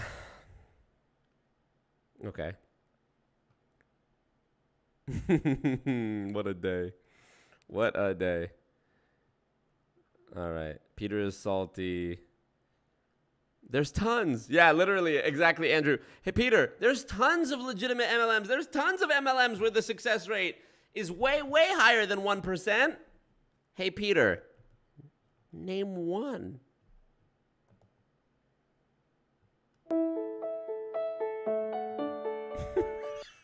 I can't even name one. You can't even name one. Name one historically. Not even one that you work with. For sure, not every MLM is your client. So, name one. Name one. Yeah. Well, you have to define success. Insane. Can't name one. Define success. Dominic Izzo? Is that you? Do I hear Dominic Izzo in the distance faintly? Thanks, Marco. You know, it's fucking insanity what these guys are on about. Name a company, Peter. You, Scott. Yes, I just wanted to ask you. It's got a more than 1% success rate. There are tons I don't of believe them. there is one. And let me tell you how I know. Let me tell you how I know that to be fact. So this is inside baseball stuff, but I'm not going to give you the inside baseball. So inside baseball is I get genealogy reports from different companies, meaning I get downline reports. I get reports of when the last time the guy ordered, where he started, when he started, what his genealogy is, all that sort of stuff. Who's active, who's not active. And when I get a genealogy report, I delete most of that information. But when I look at that information, I can sort it by when the guy gets started, how many people are active, and I can go look at it, and I'm quite honestly amazed. There's some people in the business 5 years, 10 years, 15 years that are buying products on a regular basis at a status level, because you have to have recruits at a certain level to be at that status level, and they're there. So and I don't know whether the percentage is 1%, 5%, 12%. I don't know. I don't sit there. Have you ever? Data. Peter, what you just described, somebody being in the company for years and years, consuming the product and acting as the end consumer of the product. The crazy thing is, you just described Scott. You just described your own co-host, who is in MLM for, what was it, 13 years, 16 years, something like that, and lost a ton of money? Something like, what was it, $500,000 he said on Savvy's stream? Dude. So the entire reason the show exists is because of Scott Johnson, who's against Amway and the tool scams, which he lost so much money to, and the fact that there's internal consumption and all these other reasons. And Peter Mingils, as a way of defending the idea that there are some legit MLMs or some MLMs where the success rate is higher than 1%. He says, I have seen genealogy reports that show that there have been people who are so active, that are active for such a long time, getting products, consistently buying products. Well, Peter, you and I know as well as anybody that staying in a company for a long time and continuing to buy products doesn't mean you're not losing money. Do your genealogy reports show the amount of money they're bringing in? No. Those are probably people just spending money to hit their quota and inventory loading. Or people who are continuing to think that they're going to make it one day, like your co-host Scott Johnson. The fact that these guys routinely slam dunk their own arguments onto themselves, like they alley-oop somebody else to be able to dunk on them and say stuff that contradicts their own goal with the conversation, is absolutely has to be studied by National Geographic because it's so insane.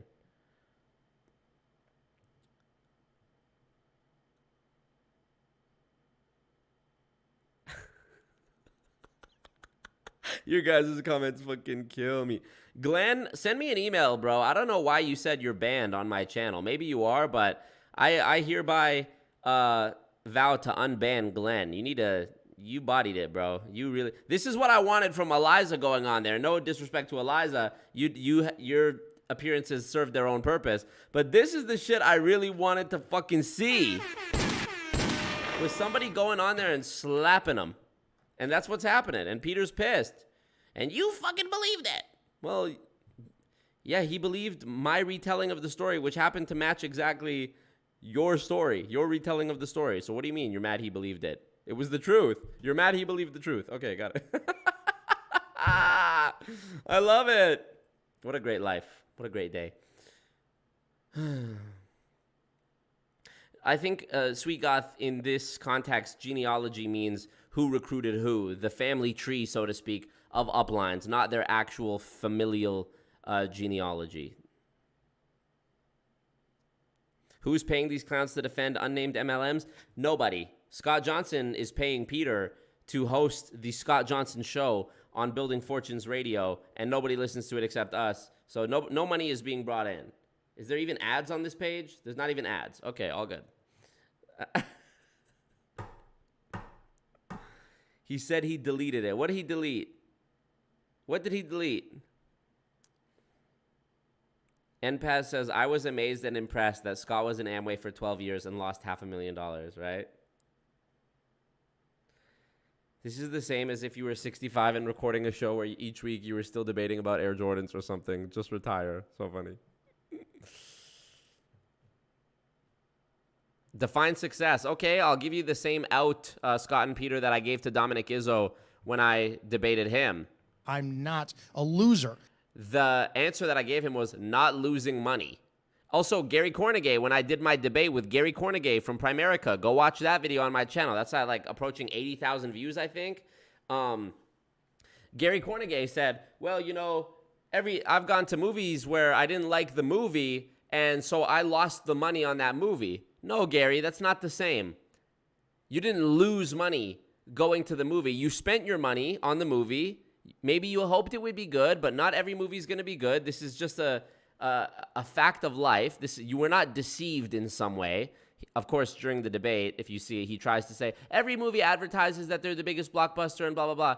But key difference here, Gary, is that, and I should have said this during the time. I wish I had. I regret that I didn't. But going to see a movie is not a business opportunity where you are going to be promised that you're going to make $1 million from going to see the movie and putting your money down to see the movie. You're going to see entertainment. You're spending money on entertainment. You're not being recruited into the thing that's going to cost you your friends and family. And if one of your relatives likes the movie and you didn't like it, now it's driven a wedge between you, and it's an investment of countless hours of your time. You go see a movie, you're investing 2-3 hours. If you didn't like it, too bad. Get your money back. I'm sure the theater wouldn't even mind. Get your money back. So it's a complete false equivalence. And I actually rewatched that Gary Kornegay debate yesterday because I'm working on my Primerica video, and I wanted to include some clips of that. And wow, man, Gary is really the most skilled person, most well-trained person when it comes to just like deception and lying, to the point where I don't even think he would recognize the words that come out of his mouth as deception or lying. I think it is so second nature to him. He wouldn't even, it's unremarkable, the things he says. He gets caught up in so many different contradictions and lies. One example is during our interview or debate, he says that he grew up in the hood, gang-infested drug neighborhood. And then later on, he says that his dad owned rental properties. And I found another interview as well from a year before where he said that he grew up and his family life was like the Cleavers. And they always had money and they were always well off. And his dad owned multiple properties. And then he bought the church and talked about growing up wealthy. And then in our conversation, he talks about how he's made a fortune off of Primerica, and then later in the interview says, well, I never claimed to make money off Primerica, and I called him on it. I said, you literally said you made a fortune. And what does he do? He goes, oh, well, what I mean by a fortune is, the lifestyle and the opportunities and blah, blah, blah. And then also later on, he talks about, well, people who are, he's like, I was completely broke. This changed my life. And I said, okay, so you're saying, you're making another claim. He goes, no, broke is a mindset. And just like, it's this same type of thing. You're seeing it here with Scott and Peter. Well, nobody's successful in MLM. And what do they say? Well, define success. Listen to me carefully. Let me take the hat off so you know I'm serious. These people are insane. And I don't mean that in any hyperbolic way. I mean these people have literally lost any sort of grip on reality. They don't live in reality. As Nathan said in my ACN video, he lives in his own ACN la-la land. Those are the words he used. You might be in an ACN la-la land. You might be in a Primerica la-la land. You might be in an Amway la-la land. But rest assured, you are not here in America. You are not here in the real world. You have been completely deluded. What's another one of the lies that Gary told? I'm trying to remember. He told another lie that I'm trying to remember he said. Just go watch that. If you haven't seen that debate that I did with Gary Kornegay, it's from 2021. You guys have to go watch it. It's seriously like, I was doing a live stream just like this, and I had a Zoom link for people to call in, and he called in, and he's like, I'm such a big fan of you, Marco, and you're, exposing all these pyramid schemes, and it's giving such a bad name to the industry. And I'm like, uh-huh. And then he's like, I've been in MLM for 33 years, and what? Yet again. And it's just like Dominic Izzo, actually, because with Dominic, he agreed. There are so many things wrong with MLM. There's, I hate so many things about the industry, but mine is different. What I do is different. What I do has integrity and it's ethical. And then jump over Peter Mingils. There's tons of MLM companies people make money. Okay, name one. Well, I'm not going to play this game with you and give you an opportunity to tear apart what I'm going to say. And then Scott jumps in. Yeah, and we have to define success. These people have lost their fucking marbles. And I'm so serious about that. They have lost their marbles. They have been their brains and their minds and their rational thinking has been so professionally fucked with, they can't even see it. They don't even get it. And it's a real shame. I'm definitely going to get Glenn on. Glenn, send me an email, bro. So sorry to go off on that rant, but insane. It's absolutely insane. We want Glenn. We need Glenn merch. Free Glenn. Y'all are hilarious, man.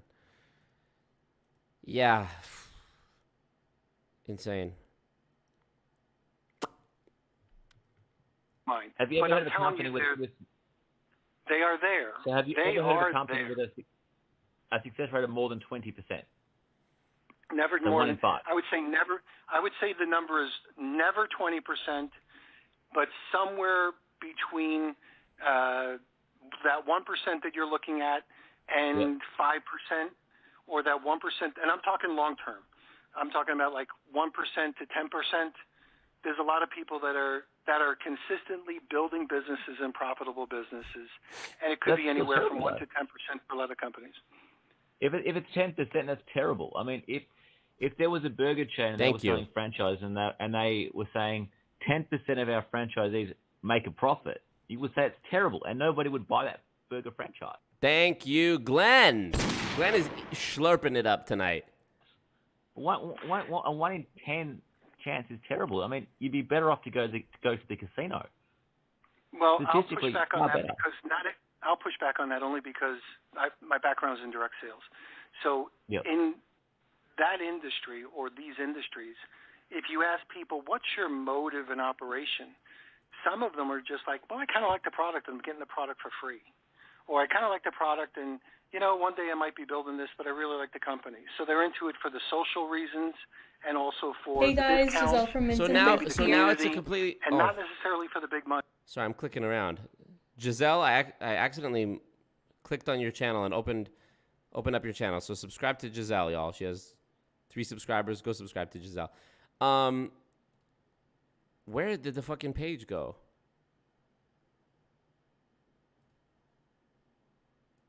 There we go. Okay, here we go. So, yeah, exactly. Now he's saying, well, some people now we've stopped talking about business completely. And what he's saying now is completely unverifiable with data, whether it was deleted or not. Now he's saying, well, some people just like to get involved for the social aspect and get a discount on products. These people will never answer a question straight on. There always has to be some sort of deflection. With Dominic Izzo, the deflection was talking about how all these women, these hateful women, these lazy women, and it was like a misogynist-fueled thing. I don't even like using the word misogynist because it's such a buzzword nowadays. And I feel like most of the time people use the word misogynist, they're just talking out the side of their neck. But truly, that was where the angle he was coming from.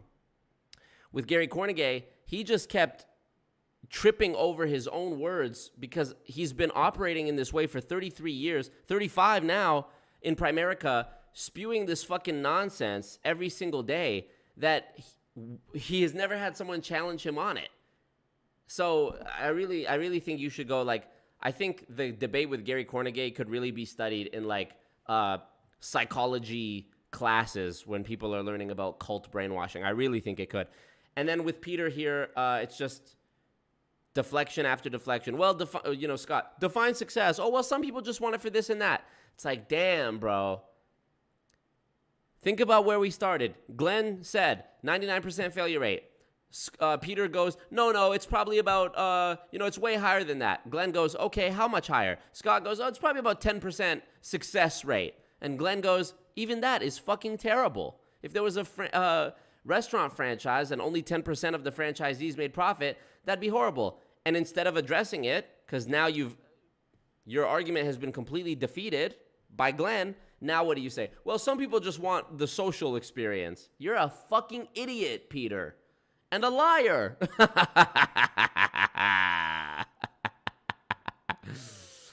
You know what's crazy? I got to tell you this. In my life, personally, me, Marco, any person who has ever done me wrong, any person who has ever crossed me, has suffered a horrible fate through no effort of my own. I don't know if it's karma. I don't know if it's what it is. I guess terrible people just find ways to destroy themselves. Eventually, they end up crossing the wrong person.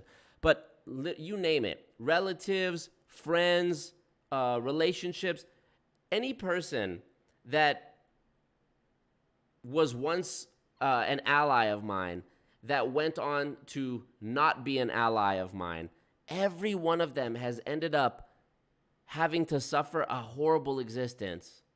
And I just have to look up to God once in a while and go, hey, God, am I the chosen one? Or what's going on here? And so, I say that to say, well, I guess that's true of Peter and Scott also, because they already live a fucking meaningless existence. If I stopped today reacting to their content, they would keep making broadcasts about me, but it would be a lot harder for them to, I just know they would be pissed because I wasn't talking about them on my stream anymore. But literally, this is all that they have to go on. They did an extra fucking broadcast this week, a Monday show, unheard of, unprecedented, to talking about me with Glenn, when normally it's only Saturday, so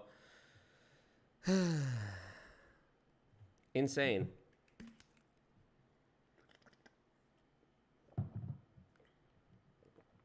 Absolutely insane. All right, let me see. One thing about me is I'm the best friend you could ever have. If I am your friend, I will go to war for you. I will fight for you. You don't have money, don't worry, it's on me. You got some bad news, I'm here. You need somebody to talk to, I'm here. I'm the best friend to people who are my loyal friends. But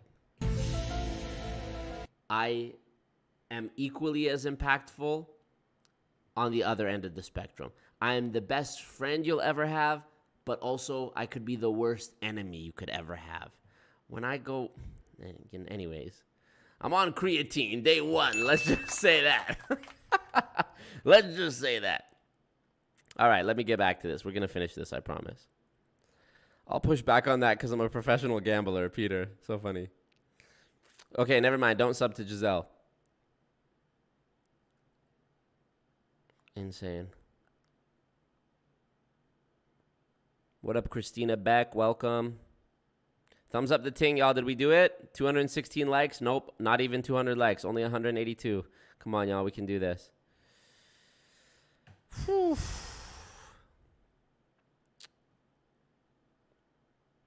Get Glenn and Giselle on stream. So funny. The old, well, for everyone it's different and also depends on the situation. Exactly. Yeah. Well, everyone is different and it also depends on the situation and day and how you feel, so I can't be wrong. Yeah, I love that trick, Joey K. Always lying idiot. Kendra with an equally valid rebuttal. Why pay to join an MLM for the social experience? Just join a book club or something. Another great point that highlights the absolute nonsensicalness of their Here, let's check it. Them are just like, well, I kind of like the product and I'm getting the product for free. Or I kind of like the product and, one day I might be building this, but I really like the company. So you're not getting the product for free. What are you talking about? They're into it for the social reasons and also for the discounts and maybe the community and not necessarily for the big money. And they don't necessarily care. Okay.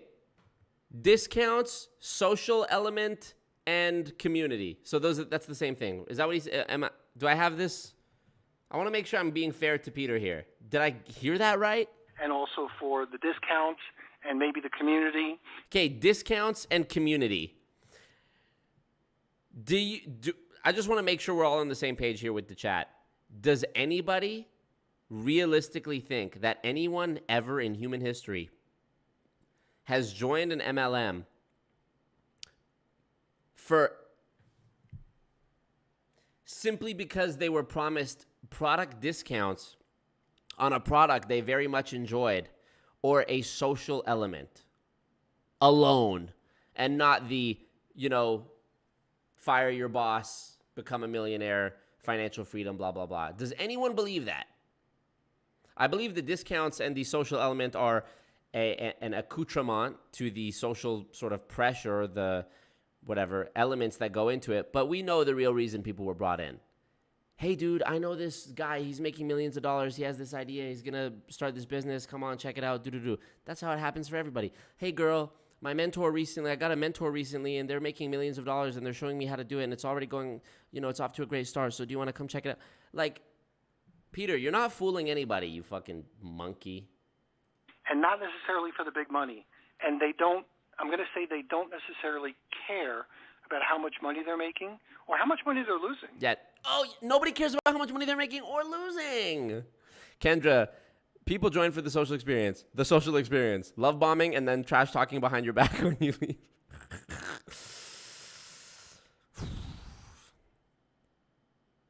Joey K says, one guy I didn't like died in a car accident and another person who became an enemy. Come on, Joey K. Insane.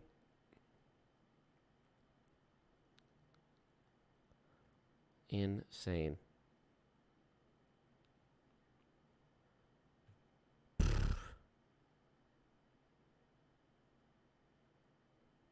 Shanna says, between that laugh and this whole tangent, Marco starting to look like an undercover supervillain. I'm kind of here for it. I am an undercover supervillain. What can I say?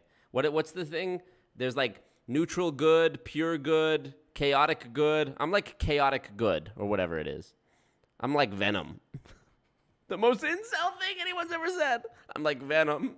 I'm like the Joker. I'm like the Punisher in those ways, sort of like I do kill people, but I'm a good guy. So fucking funny. Okay. Marco, don't you know 90% of people in MLMs just want the discounts and community, right?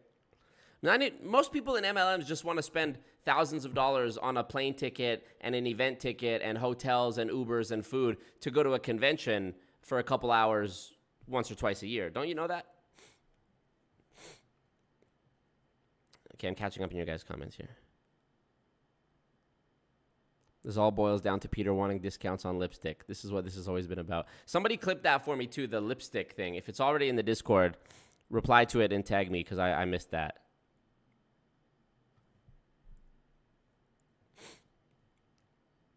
Friends was just a part of it, yep. All right. Imagine Scott hearing him say that losing money isn't the problem. Marco, I'm not like other villains, straight up. They just kind of like the whole gig. So whether it's the product or the system or the people or their upline or whoever it might be, so that fuzzy 1 to 15% or that fuzzy 5 to 10%, if you ask them, are you guys complaining? The answer would be no, we're happy.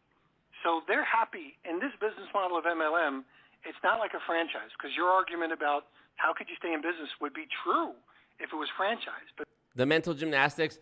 Cirque du Soleil presents Scott Johnson and Peter Mingils. Cirque du Soleil presents Building Fortunes Radio, the show, live at the fucking Wynn Hotel in Vegas, all spring. It's just like a giant prop of a brain in the center of the stage, and then like acrobats dressed as Scott and Peter, like leaping over. So stupid. Kat Benson, great comment. They don't care about how much money they make. Okay, so it's not a real business then. In a real business, you kind of have to care about covering overhead at least. Exactly. This is such a whack-a-mole situation of arguing. Scott and Peter here, mostly Peter. You plug one, conjecture. Well, it pops open another one. Like, okay, well, most people don't care about how much money they're making or losing. So then it's not a business then. If it's just a, friendship club, then it's not a business, right? No, it is a business. Okay, well, if it's a business, it's a horrible business because 99% of people lose. No, only 10% of people lose. Okay, only 90% of people lose. Okay, well, if only 90% of people lose, that's still fucking horrible. Oh, well, it's just such circular, it's like a dog chasing its own tail. We're never going to get down to it. The franchise gets in there because they make an investment to build a business. In MLM, there's that social aspect of it. There's maybe that entrepreneur wannabe aspect of it. There's a community aspect of it that keeps a lot of people, and they're happy. They're a happy 5 to 15%. So, Scott, I jumped on you when you were talking about something else, and I apologize for that. Okay, so they're a happy 5 to 15%. So 95%, 85% not happy. Got it. What okay. I was talking about the product then. Why is it all about becoming rich, becoming financially free? If that was the case, if it was about the products and that was why people were in them, why do the companies just not talk about the products? Glenn, keep pushing. If you have a look at their websites and their social medias, there's no talk of the product. It's all about becoming rich. It depends on which company. So No, the fuck it doesn't. Answer the question, you fucking coward, Peter. So a lot of the companies that do it wrong are the ones that push the things that you're referencing. Okay, so which companies are doing it right? Which companies? Get him, Glenn!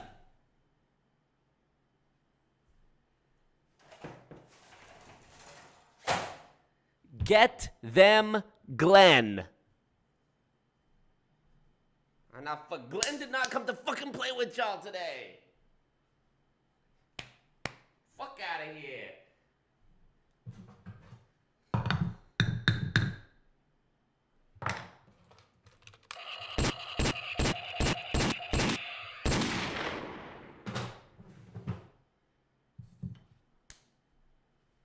Keep your foot on their neck, Glenn.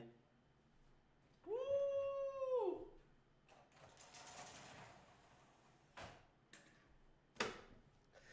Glenn, somebody loves you. It's no good unless he loves you. All the way. Yeah, haven't even warmed up, so. Company that all about the product. I will not mention that name because there's people that will listen to this radio show that will start to attack those companies. And by the way, so Marco's going to say, you're not going to mention it. I'm not going to mention that name only because there's some people that would just sit there and start to try to attack these people and tear them apart. Well, we're already doing that anyways, Peter, so you might as well just fucking name one since your account of it is so credible. Well, I'm going to keep searching because I really, really, really want to find an example where the success rate is more than 1%. Because I've searched really hard. Maybe you can sort of point me in the right direction. How do I find those companies? Because I can't find them. And I've really worked hard at trying to find them. I'm not just going on what Marco's saying. I'm going on my own research. Right. Well, you won't find it, obviously, in an income disclosure. Because those are... Y'all saying creatine already working? Quit playing with me. Marco.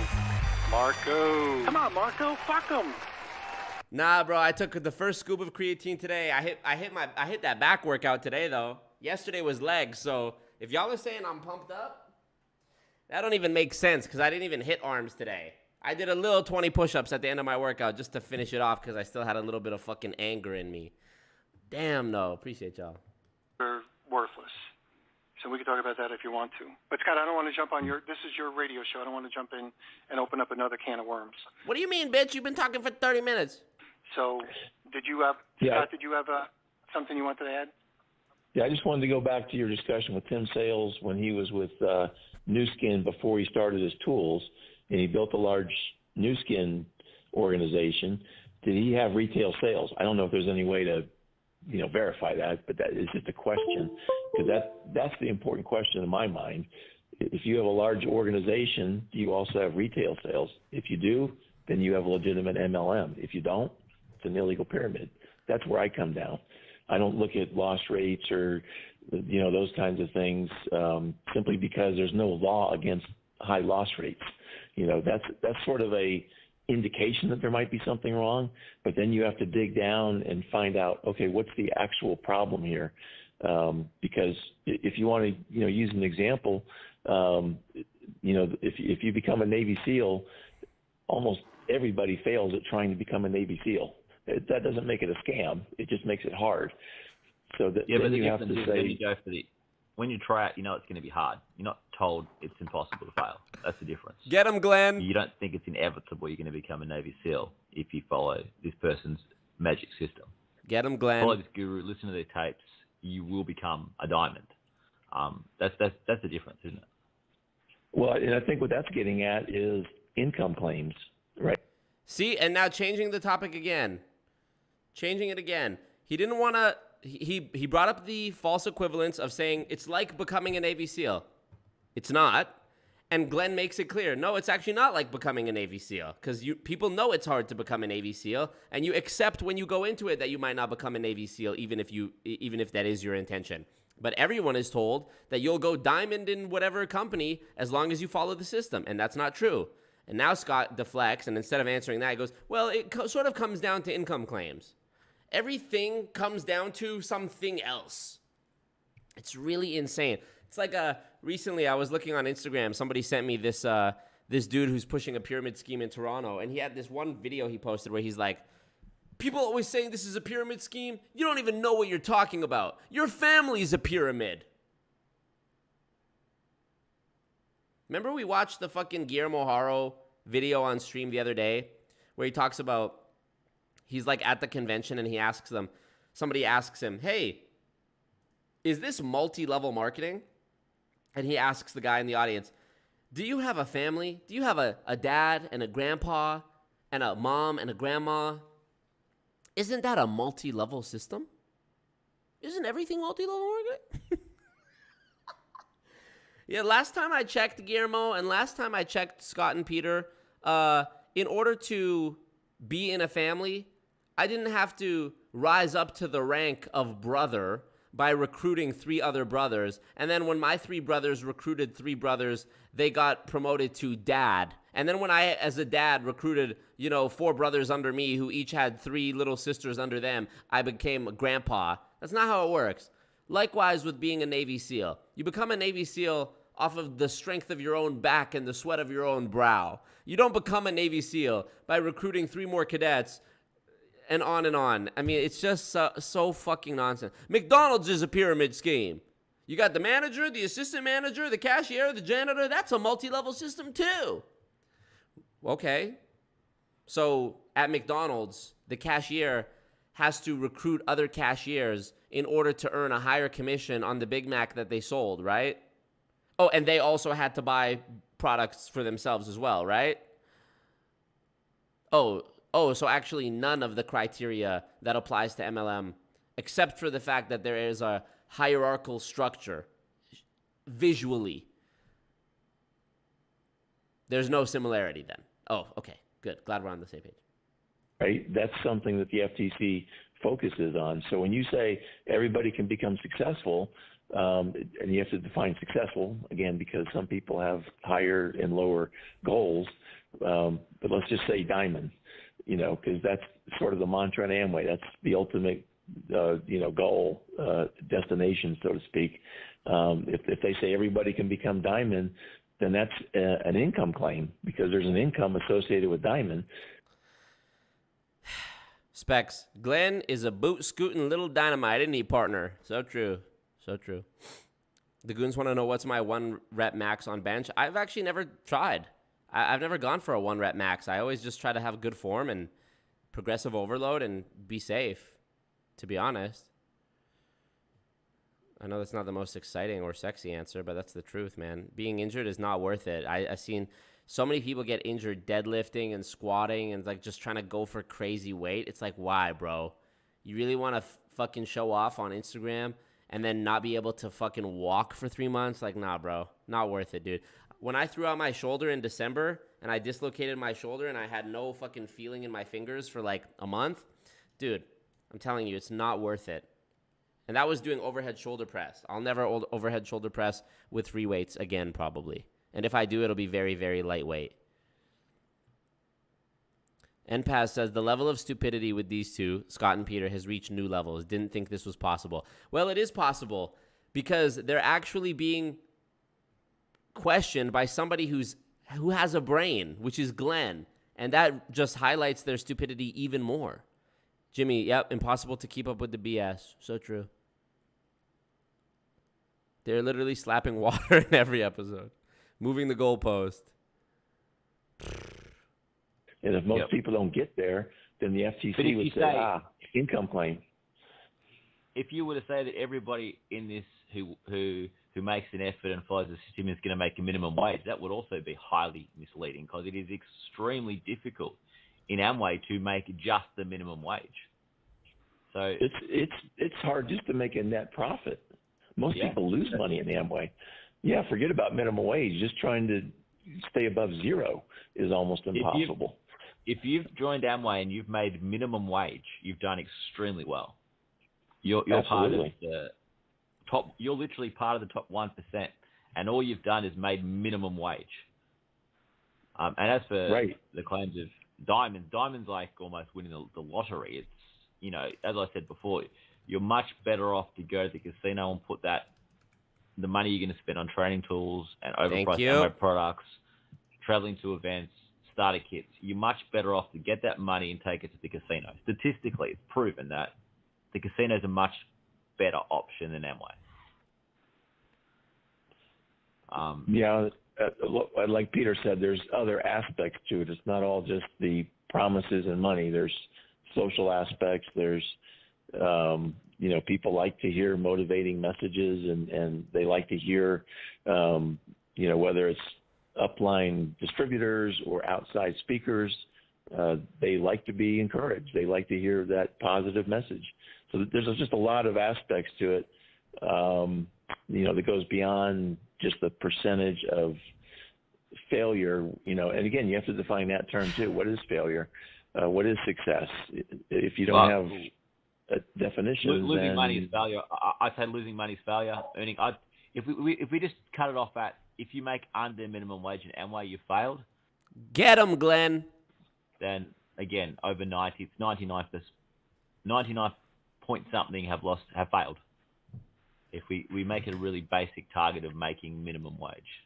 Yeah, and that's such a generous prerequisite, because the truth is those 99 people didn't just make under minimum wage. They lost money. When you take their net expenses, their income minus their expenses related to the opportunity, they've lost. Yeah, and that was proven by both the Wisconsin Attorney General back in the 80s as well as the more recent UK investigation, where even at the platinum level in Wisconsin, those people were operating a net loss of about $900 a year, which means they were almost breaking even, right? They were just almost there. By the time you get to emerald, obviously you're making a lot more money than a platinum. But yeah, even at that platinum level, they were losing a little bit of money every year. And so they weren't even meeting minimum wage. But I think I don't know how the compensation plan may have changed since I've looked at Amway, but it was a really crappy compensation plan to begin with. But if someone were to just try to buy the products themselves, sponsor some other people that would buy the products themselves, basically just rely on the Amway business plan, and then try to make a profit on the Amway business plan, how much harder is it to become profitable once you plug in all the tools and all the expenses of the meetings? I think, you can try to eke out some kind of a profit on just the Amway business plan by gaining customers or other distributors that are just doing that. But the minute you plug in the tools, you're sitting there, couple of $100 a month, then a regional meeting and a hotel and the meals or the flights or whatever for a national convention. Now you've made it, 10 times harder, 50 times harder, 100 times harder. And then, Glenn, I agree with you. It's impossible. At 99.7% of the people, once you plug the tools expenses in, it's almost impossible for someone to make it, for the most part, unless they're plugged into the tools profit. There you go. Finally, Peter, that's the closest we've ever heard Peter to accepting reality. And you know what, Peter? What you said isn't really a backup. It doesn't really... How do I explain this? Peter, that's what every person in every MLM is asked to do. They are all required. Sorry, I shouldn't say required, because on paper it's not the case. But they are all pushed by their upline to do whatever they have to get to those events and buy those materials. Borrow the money. Put it on your credit card. Let the upline buy it for you, and then you pay them back later. It's like, good, show me again. I mean, you won't, because you won't even name a company that you think is good. But, beyond that, show me a company or show me a person who wasn't pressured by their upline to go to every event. See how that social aspect that you talk about changes when you refuse to shell out the money to go to an event. So, yeah, what you're describing is, oh, well, yeah, it is almost impossible if you go to the events. Well, sorry, Peter, sorry to tell you, everyone is being pushed to go to the events. So, again, we end up at the same place we started. Most people lose money. Vast majority, 99%. So I don't know if that's a fair thing to say or not. Thumbs up the thing, by the way, too, guys. 182 likes, 216 watching. Tisk, tisk. I think it's accurate, yeah. And I think the Amway person would now come in with the tools are optional, you don't have to buy tools. But when you're an Amway, they tell you over and over and over again, I've never seen anybody succeed in this business without the tools, which is an absolute lie, which is confirmed by the Amway founders, Van Andel and DeVos, who say that rates of diamondship did not increase after the tools. Because you have to remember, for the first years of Amway, there were no tools. So I've actually heard DeVos say that the people that are spending all this time listening to tapes and attending rallies, they would be better off trying to sell the product, trying to prospect people. He was very critical of the Amway tool system, and he had the data and the evidence to show that no, tools do not increase the likelihood of you becoming a diamond. So it's a flat-out lie. He never did anything about it. Fuck, I just clicked the wrong thing. Fuck, where was I? What point in the stream was I at? 40 minutes? Okay, sorry. Yeah, you guys are right. I refreshed the page, and you guys did actually like the stream, so my apologies. Let me get back to that part. Sorry. Company that's tools do not increase the likelihood of you becoming a diamond. So it's a flat-out lie. He never did anything about it. I think he never did anything about it because I think this is my take. And this is the reason why the other MLM companies don't have the same problem with the tools. Amway's got a bigger problem with tools than any other MLM company. It's because DeVos and Van Andel underestimated the tools. They didn't think there was anything to it. They drastically underestimated it. And by the time they realized it was a problem, it already had become so big that they couldn't stop it. And people they knew that if they stop people from Dexter Yeager from selling their tools, that people like Dexter Yeager would take away all their downlines and Amway would collapse. So Van Andel and DeVos had to just accept the tool scam because they didn't have a choice. But the other MLM companies have seen this and not allowed it to happen in their MLMs. Which is, again, this is why I think Marco doesn't understand the tool scam, is because there's not much on YouTube about. You're losing me, Glenn. Marco doesn't understand. Marco understands the tool scam just fine. I just think if we're putting on a list from most deceptive, most pyramid schemey, most criminal elements ranked in order from most to least, I just think the tool scam is not even in the top 3. That's why I don't really talk about it. Amway. He's researching all these other companies that are on YouTube, hasn't learned anything about the Amway tool scam, which is why he doesn't understand where you guys are coming from.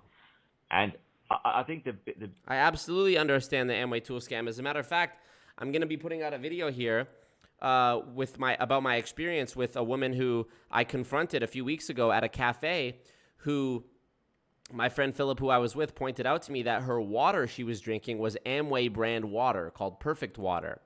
And she was reading a book. And I thought, you know what? I can put 2 and 2 together. I looked up Amway books and then the name of the book she was reading. And sure enough, I found a website where there was a assorted collection that was called like Amway preferred reading materials or Amway essentials. And it was a whole list of like more than a dozen books on that list that were like the Amway essential reading materials. And this woman was reading one of them. And then I saw her trying to prospect the girl that was sitting next to her. So I am very aware that this woman was immersed in the Amway tool scam in the form of those books. She was reading one of the books. You know, I'm sure that after she finished that one, she was going to buy another book and read that book. So, you know, I'm familiar with the Amway tool scam, bro. biggest example of where Marco is failing is Marco has never spoken about Dexter Yeager. In Marco's mind, Dexter Yeager is, and also CC Suarez. Have you got that footage there, Scott, where CC says during a live that she doesn't know who Dexter Yeager is? Right. Crazy. I'm going to upload this on my channel, and yeah, CC Suarez says Dexter Yeager. She called him Dexter Yanger. Who the F is Dexter Yanger? I don't know who that is. Which is extraordinary because in the history of MLMs, no distributor has ever made more money than what Dexter Yeager has. So to me, to be an MLM expert and not know who Dexter Yeager is would be like being an NBA commentator. And even if you know everything about the current players and everything about the players that played 5 years before today, but not knowing who Michael Jordan is. I mean, it's just extraordinary that you can be an MLM expert. And these guys are, I think, we disagree on this, but I think Marco is very knowledgeable. CC Suarez is very knowledgeable, but they don't know who Dexter Yeager is. And they completely underestimate the importance of what he's done. The industry that we see today is because of Dexter Yeager. I mean, your Tim Sales and all these other fake gurus, all they're actually doing is copying what Dexter Yeager did. That's all they're doing. Right. Oh, and absolutely. If he didn't invent it, it would have been invented anyway. But he certainly laid the groundwork for how to make it, how to. Thank you, Peter. Great point. That's exactly what I was going to say. I actually don't think it's relevant to know about this gentleman here, Dexter Yeager, because tool scams, whether he invented it or not, I mean, sure, it is significant, his impact, but I mean, tool scam, his role in it is he sort of skimmed off the scam. He ran a scam within a scam. It's not really as relevant a piece of information as I think this Glenn guy thinks it is. No disrespect to Glenn, but yeah, I mean, sure, it's significant. He started the tool scam, you know, but again, who's Carl Reinborg? Do you guys know?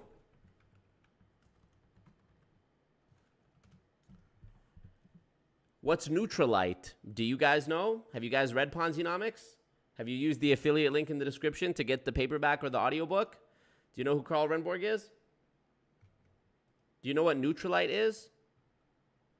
Do you know about the fact that Jay Van Andel and Rich DeVos were distributors for Neutralite? The first MLM ever? It wasn't Amway, it was Neutralite. And they joined as distributors, and they took the idea and they branched off and they took their downline and they started Amway. And from Amway, you had people like A.L. Williams, who started Primerica, who was a distributor for Amway. And what did he do? He branched off and he started Primerica. And you had David E. Monetier, who was in I Am Academy, and he took his downline and he branched off and he started Envision U. And you took Chris Terry, who was in Amway, and he branched off and he started I Am Academy. And on and on and on and on. So I think there are elements of history that are more important when it comes to MLM. Not that it's a competition, but again, I don't really talk about the tool scam because I just feel like it's not the most important thing.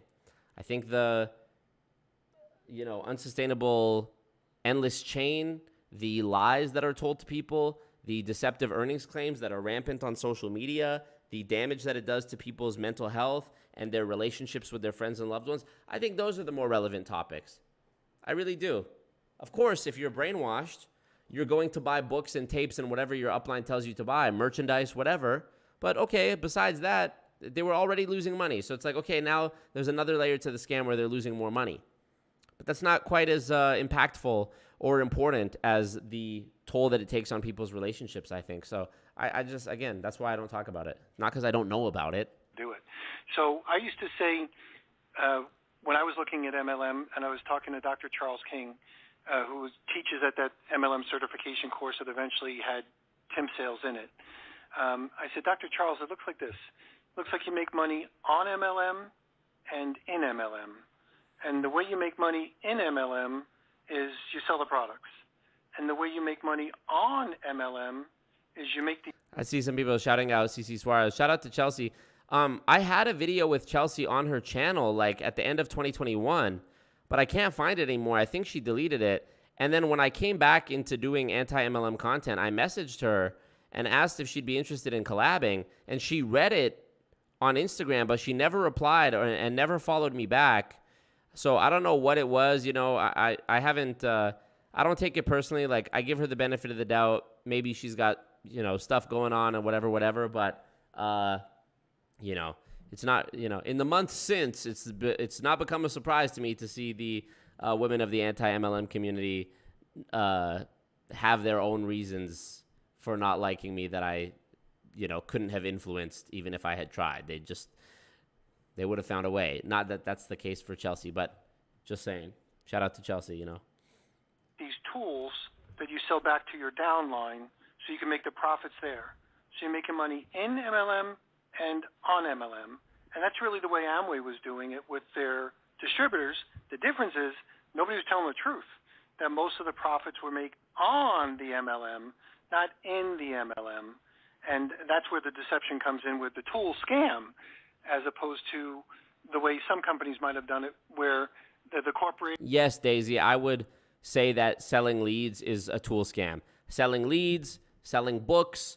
Well, we're going to sell you the books because that's going to help your mindset and that's going to help you be more successful in the business. Same thing. We're going to sell you leads because those leads are going to help you be more successful in the business, and on and on. Gets the money and they don't claim that you're going to become rich because of whatever, or like, believe it or not, Kevin Trudeau did it, where he actually separated the tools business from the MLM business and told people in the MLM that you can actually make money in both. And if you earn your stripes in the MLM, you can make money on the MLM. But a lot of people don't explain it that way. They don't understand it. And the C.C. Suarez's and the Marcos of the world and some of the other people, they're either too young, naive, or they're basing their research like your point. LOL and Paz. No, I wouldn't say she double-crossed me. Appreciate you, Daisy. She says far from drama. But no. Yeah, I don't know. I had just come back. This was like literally January before I had even come back and before anyone had tried to cancel me because I said I like Trump. And, yeah, so I don't know. Out very well, Glenn, that they're doing stuff on whatever they see online. And since most of this stuff is not online, they're not exposed to it. So it's almost like something that doesn't exist. And by the way, we have about 7 minutes left. Yeah. Amway's been very, very clever. They have made a rule where distributors cannot advertise their Amway businesses on YouTube. And that's the reason why people like Marco and C.C. Suarez are not finding out about Amway and not talking about Amway, and that's why they don't know who Dexter Yeager is. If Amway had not have made that rule, they would be all over Dexter Yeager, all over Bill Britt, because there'd be thousands of videos on YouTube. Chill out, Eliza. Nobody's coming for anybody. About Bill Britt and Dexter Yeager. Amway have been incredibly clever by not allowing these people to advertise their so-called Amway businesses on YouTube, which is why I feel I need to get as much information about Dexter Yeager as I can onto YouTube. And there actually are a few YouTubers who are talking about Dexter Yeager. The Recovering Hunbot did a really good video on the fact that nobody in the history of MLMs has made more money than Dexter Yeager.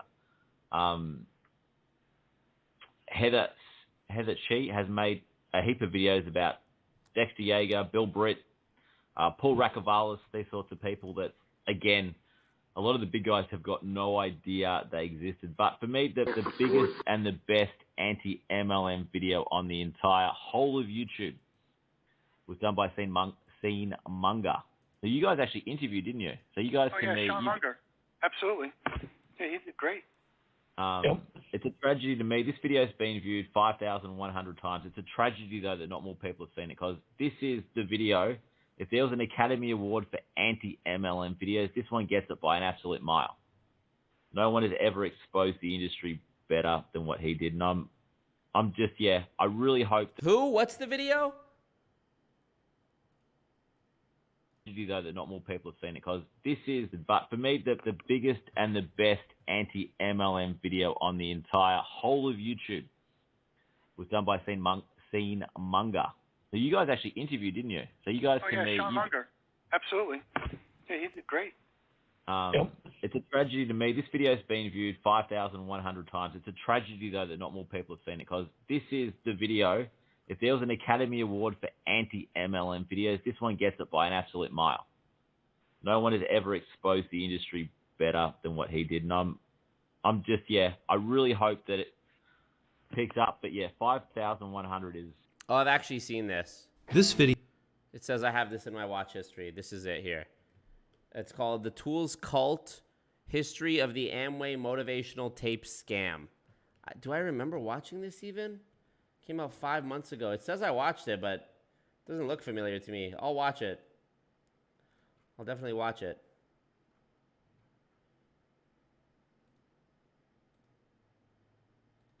It's a tragedy, really, that not many people have seen it, because it goes through the MLM history, the tools, and it just explains it all. He does it brilliantly. But hopefully, I've certainly, everyone I know I've told about that video, because it's an absolute masterpiece. For me, that's where a lot of the big anti-MLM, who I am fans of, we disagree. You guys think that Marco's terrible. I'm a fan. I think he's done some really good work, but I think he's missing a couple of key points. And as we've said, the problem with him too is that when someone like me points out Spencer and Tim Sales' interview, he just deleted me, blocked me, said I was an idiot. But anyone who sees that will see that. I have no idea what you're talking about, Glenn. No recollection of that or who you are. So if you have a clip of that, send it to me. But shout out to Glenn for sure. Spencer sold out to Tim Sales. But actually, what did you guys make of the Marco's speech at the to the FTC? Oh, I posted it in Discord. Right. Okay, so I have seen it. MLM conference. Yes, thank you, Glenn. Finally, making them talk about the conference. Well, I know Peter did an entire episode when I was watching Donald Trump's rally, and we've done 2 shows where we started getting into my comments. I think we did the first 5 on one show and the next 3, so we've only got 8 out of, I think, 35. And sometime soon, I don't know if it's going to be this week, but certainly this week or next week, we're going to continue on with those comments. I thought it was full of errors and just really bad ideas. I didn't think much of it at all. LOL.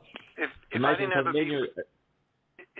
beef with Marco, so imagine that I didn't have a beef with Marco and I was just somebody looking at this like independently, not knowing who he is, I'd have the same complaints that I did. So I ripped it apart. Not only did I rip it apart, but I also ripped apart the idea that Doug Brooks, who's an MLM attorney, was allowing him to say the things that he said. I ripped them apart because Ponzi-nomics author Robert Fitzpatrick was supposedly someone that actually okayed his speech, and that Bill Keefe thought it was wonderful. So you know what's funny is I sent Robert Fitzpatrick my rough draft of my conference speech that I gave, and he responded with 2 words: "Beautiful, Marco." So I'm not too worried about Scott and Peter not liking it. It apart, and I ripped them apart, not being mean, but just like, I can't believe you guys are professors of marketing or lawyers or experts. It was pathetic. So I thought it was pathetic. And I would say the same thing whether I knew Marco or not. So it was... I find it amazing because me and you two agree on so much, but I thought it was absolutely outstanding. I thought it was just a masterpiece. You know, we should... Woo! Talk that shit, Glenn! Talk that shit! Marco! You thought it was a masterpiece. Mwah. I really appreciate that, Glenn. Aww. I need to hear that again, bro, just for my ego one time. Let me hear that. I knew Marco or not. So it was... I find it amazing because me and you two agree on so much, but I thought it was absolutely outstanding. I thought it was just a masterpiece. What we should do is we should actually have a radio show with you being able to, say your part, like why you thought that comment was so great. And I would sit there and say, this is why that comment really is so horrendous. So that would be really good. That would be very interesting. I would be open. I would be totally open for that. Yeah, let's do that. Let's go, and we can go through piece by piece of the speech, because to me it was just an absolute masterpiece. I saw it, and I just started. Everyone I know who's anti-MLM, I must have sent it to 25 people. I'm like, this is amazing. Check this out. And that's, so let me give you the question. Ready? Yeah. So Marco sits there with 5 times 5 times 5 times 5 times 5, and he sits there like with a calculator, and so does Robert Fitzpatrick talking about this endless chain. Can you tell me 10 examples of when that actually ever happened? It's never going to happen. Thank you, Glenn. Glenn taking the words right out of my mouth before I can even say it. Exactly. The point is that it never could happen because it's mathematically impossible. That's the whole point. So, Peter, you're saying, name 10 examples where this happened. I'll do you one better, Peter. Name one example of an MLM company that's good. It's never going to happen because everyone's going to quit. So if it was a good business, it might happen because everyone would stay in, but it's never going to. You kind of right. So then why do they keep using that as an example?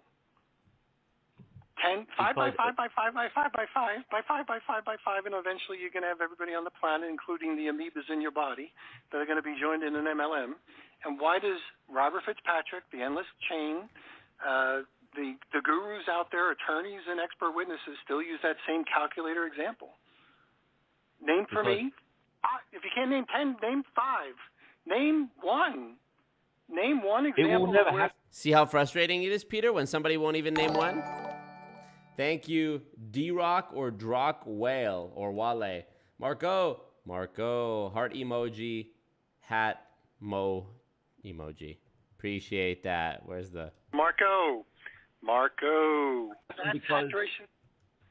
Then why do they use that as an argument? If 99.7% of people are joining, and you sponsor 5, the odds of you getting 5 people. Hello, how much to mod, Glenn? I got y'all.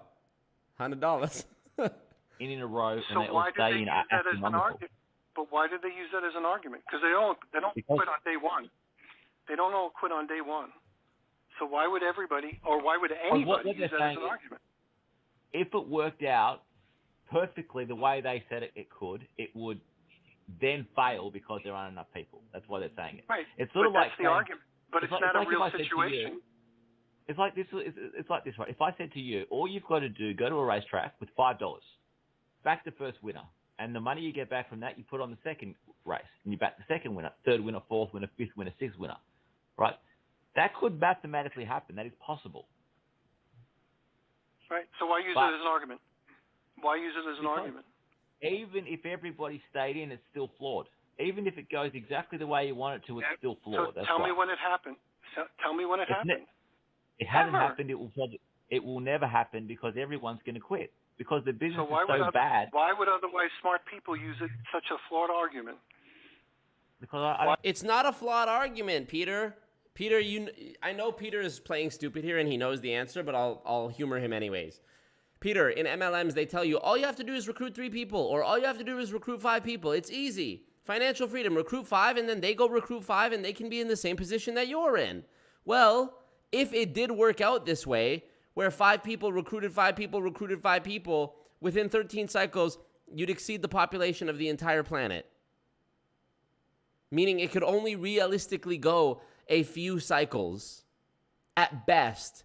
That's if nobody quit. That's if everybody was successful at recruiting 5 and their 5 were subsequently successful at recruiting 5. You're an idiot, Peter. If you know what? I'm actually going to go out on a limb here and say you already know why that's stupid, Peter, because if you genuinely are saying that you don't understand why that is an argument, then you're actually, and I can't believe I'm saying this, way dumber than I thought. Why would otherwise smart people use a flawed argument? Robert Fitzpatrick built the whole entire career off an endless chain. Because when you join Amway, they're telling you all you've got to do is sponsor 3, sponsor 3, sponsor 3. That's what they tell you to do. Right, but we know that never happened. We know that never happened. Right. We know it never happens, but the person... That's one example of his speech that I would say is indefensible. Why are you even using an argument? That. Why are you even using it as an argument? Debating the rest of it, but if all 3 of us got pregnant, right? If all 3 of us got pregnant on the phone, so why would I build an argument on that? It's never going to happen. To the best of my knowledge, is it possible? I guess. If the MLM company wasn't junk. Not Peter, not even not understanding basic human anatomy. Could all three of us on the phone get pregnant? 3 men. Well, technically, I guess. Well, no, sorry, Peter. Sorry to break that to you, too. And then it could happen. If the MLM company wasn't junk and the products weren't overpriced and people weren't unhappy, if everyone was happy, then it could happen. You could get 5. So when has it ever happened in any? When has it ever happened in any industry? Because there's certainly companies that have products that aren't overpriced. There's definitely companies that have products that are in great demand. So when did that ever become an issue where it was saturated worldwide? Well, businesses do become saturated all the time. Not out there. It's not out there. Hang on. If you own a hamburger shop in a town of, say the. Tell me when that happened in real life. A business becomes saturated. It happens all the time. When? There's lots and lots of. Okay, Peter, I'll make it, since you're trying to be difficult about this. Let's say instead of me using the 5 get 5 get 5 argument and using that to show how it's going to saturate because it's going to in 13 cycles exceed the whole population of the planet, let's just go for 3 cycles. Surely you would agree that that's more realistic, right? Even 2. Now the burden of proof is on you to show me how many companies have been able to successfully do this. How many downline recruits have been able to successfully do this? 5, one person gets 5, and those 5 get 5. That's it. So a total of 31 people in that one base shop branch. You show me that. Now the burden of proof is on you. That way you can't say, oh, well, it would never happen, that it's this infinite saturation. Okay, so show me an example where it's even feasible for 2 layers to do it. Well, there's lots of takeaway shops where there's just, there's room for 3 takeaway shops in a small town, and then there's 5, so then some go broke. Because you can't just have, if there's 10,000 people. Yeah, it might happen. Isolated situation, small little town. It could certainly happen. Could happen in your family. Everybody in your family joins Amway. There's nobody in your family to be able to join Amway. Could happen in an isolated situation. We're not dealing with exceptions. We're dealing with tell me when it really happened in real life. Missing the point, but also in an amazing way, solidifying the point by acknowledging saturation in the example of saying it could happen in your own family. Yeah, that's a great point. If there's 5 people in your family, you don't need 2 Amway distributors. So you do get it. For a grand scale, where it would be an industry-wide problem. The answer is never happened. Not in real life. So those are the... Peter has a uterus confirmed. Hey, I've only ever thought that was the case, and now it's confirmed. Those are the types of examples that I'd like to debate. So people can say, if people were listening to this on Marco's side or our side or my side, they would say, I agree with Glenn, or I disagree with Peter, or I disagree with Glenn, or I agree with Peter, and whatever, and they'd make their own mind. But at least this way we'd be able to have that conversation. The reality, though, is that... So the main reason why most businesses go broke is saturation, because there's too many people selling the product or service that you're trying to sell. That's why most businesses go broke. Like, if you had a town and there was only one takeaway shop, it wouldn't matter how bad that takeaway shop was, because there's no one to compete with. That's why caterers at sporting stadiums never go broke, because they've got no competition. They can't fail. But if you bring in you might be right with 2 catering companies in that stadium, or 3 or 4, but you get to 5, 6, 7, 8, they're going to go broke. It's because it's saturated. Right, and I would say we have to start using some facts here, because those are great examples that sound good, but not necessarily built on facts. Because a catering place at a stadium is an isolated situation. So, but anyway. No, it's not. You could take any sample size, any sample population, regardless of the geography of where it is, whether it's at a baseball game, whether you're talking about, the attendees at a sports event, the people that live in a town, the people that live in a country, a city. It doesn't matter. Glenn makes a great point. If you're at a baseball game or whatever sporting event, and there's only 3 dudes walking around selling hot dogs that you could buy from, well, then those 3 have the market cornered. Most likely the profits made by any one of them is going to be 1/3 of the total hot dog sales, right? If you had now 100 hot dog salesmen walking around the arena selling hot dogs, the amount of money and thus the need for one of them to be there goes down. The amount of money that any one of them is cut by however much of a percentage increase from 3 to 100 that is, 97%. If there's 100 hot dog salesmen, the amount of money that any one of them can make is drastically diminished. And thus, it wouldn't make sense for there to be that many there. So there wouldn't be that many there. That's what saturation is, Peter. Wow, you're learning so much today, Peter. This may actually become Building Fortunes Radio after all. Who knows? Maybe with my wise 27-year-old mind, I'll teach you so much about business that at age, whatever, you're 60 years old, at age 70, maybe you'll be able to actually, have a successful lemonade stand or something. Fucking idiot. Hey, Scott, we're already running out of time. So how do you want to wrap this up? And I'd love to come back and I want to do the debate with, we can have Glenn on the Marco side and us. And by the way, I think Glenn would be able to defend Marco better than Marco could defend Marco. I'd rather have Glenn. My dream in life is to watch you guys debating Marco. That's like my absolute dream. I would be so happy, and there'd be so many people happy. Me too. If you guys would debate Marco. Please make us all happy. Give us what we want. Debate him. So Marco, if Marco is listening in, Marco, I want you to defend your 5 times 5 times 5 okay. times 5 times 5, everybody in the world saturation thing. So think about the examples, Marco. You got plenty of time. I did it. Real world situations. Tell me when it ever happened in MLM. I already did it. Tell me when it ever happened in MLM. Real world situations. The point is that it could never happen. That's the point. The point is that it's a mathematically impossible business model, and yet people are joining companies being told all you have to do is recruit 5. That's lying. That's a scam. That's fraud. That's a scam. That's a pyramid scheme. That's the answer. And if you can answer that question, maybe, just maybe, I'd like to consider whether you might be able to be legitimate in your answer in discussing some other ones. Oh, there you go. Well, I'm sure you're going to decide that answer wasn't legitimate, and thus I have no chance. So back to you, Scott. You guys know that. I think it's a great idea to have Glenn back on and go through those points. Fuck, what did Glenn say right there? I wanted to hear that. We, found that we differed with Marco on and just, have that back and forth. I think it's a great idea. You guys want to try to do it again, like next week during the week and start that process? Absolutely, yeah.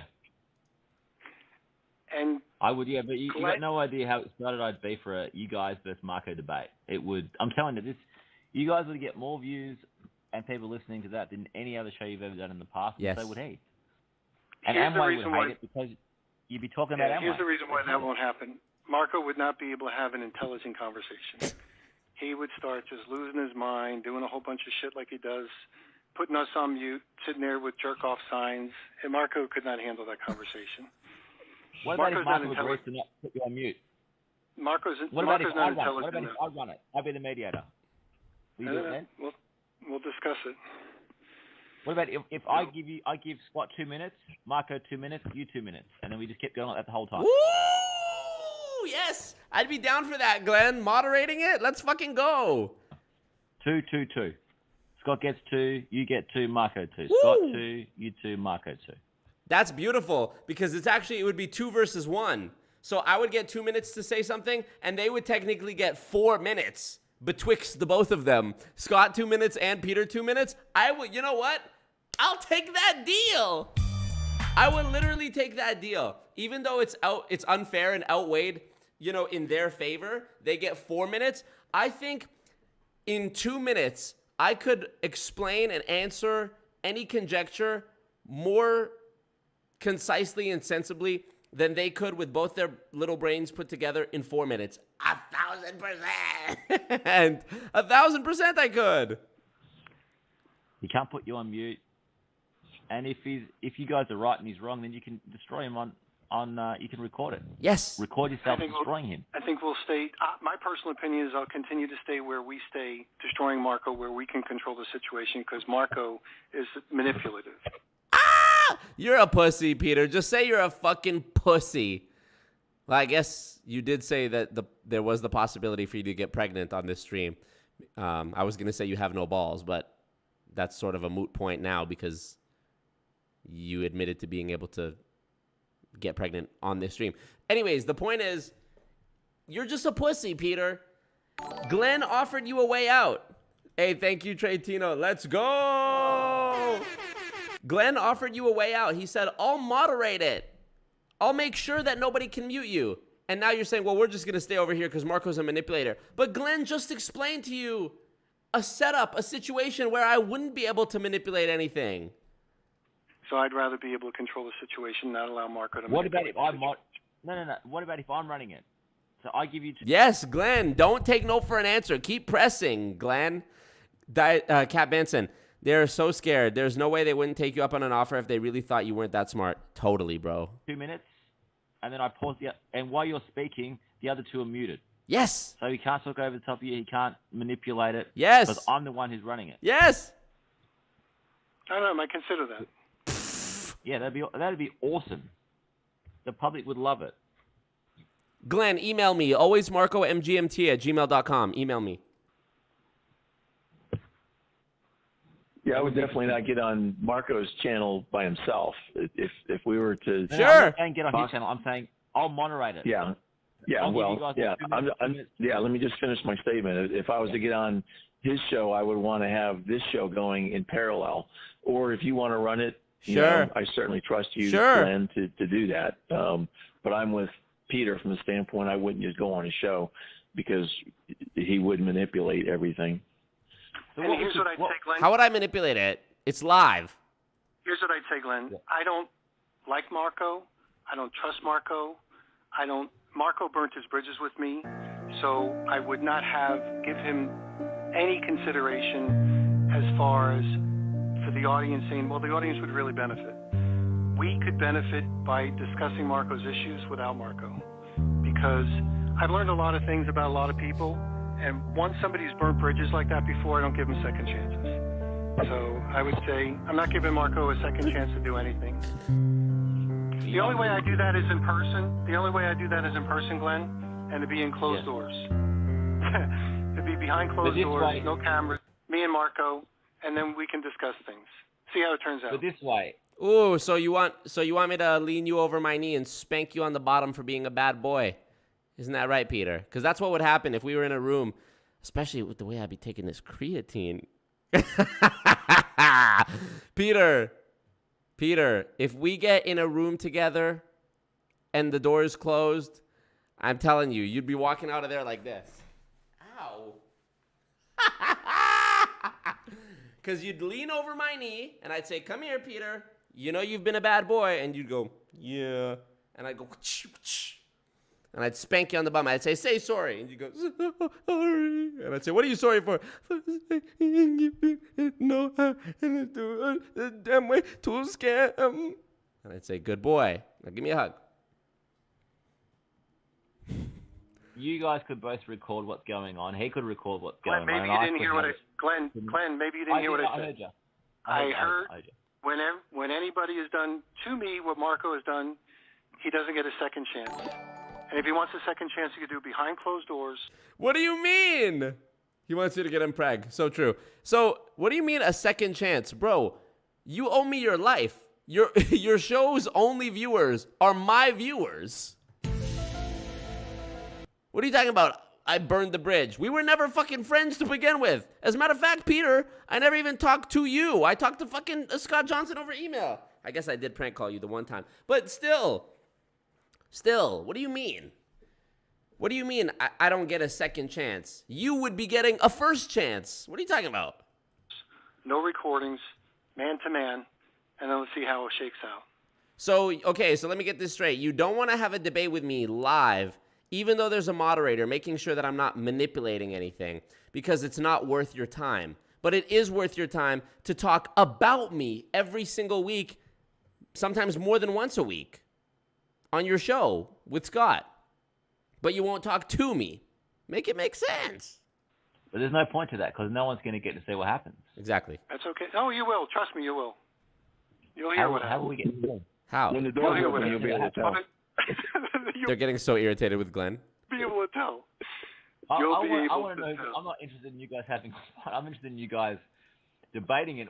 And the public can decide. Well, who's right here? And You'll be able to tell. No, we don't need it in public. We need it in private. Pussy. Like I said, no one gets a chance to do that twice. Pussy. Okay, then, you know what, guys? Let's set up a dono goal for me to go to Florida or wherever. Actually, let Peter come here if he doesn't have criminal charges, because, you know, knowing him, he might try to pull some dirty shit and pull a gun out or something. And I'm a real cowboy. Put your dukes up. Let's do it that way. Let's go. Peter, I'll fly you out. You want to do it? Put you up in a hotel, too. I really feel like this is the biggest mistake you guys have ever made in the history of this channel. You guys need I could to... disagree. Ooh, Glenn is spitting! I could disagree with you completely. Maybe you don't understand the way the people work. Do you understand the way people work? Would you ever do anything to allow anyone that did to you what he did to us a second chance? LOL.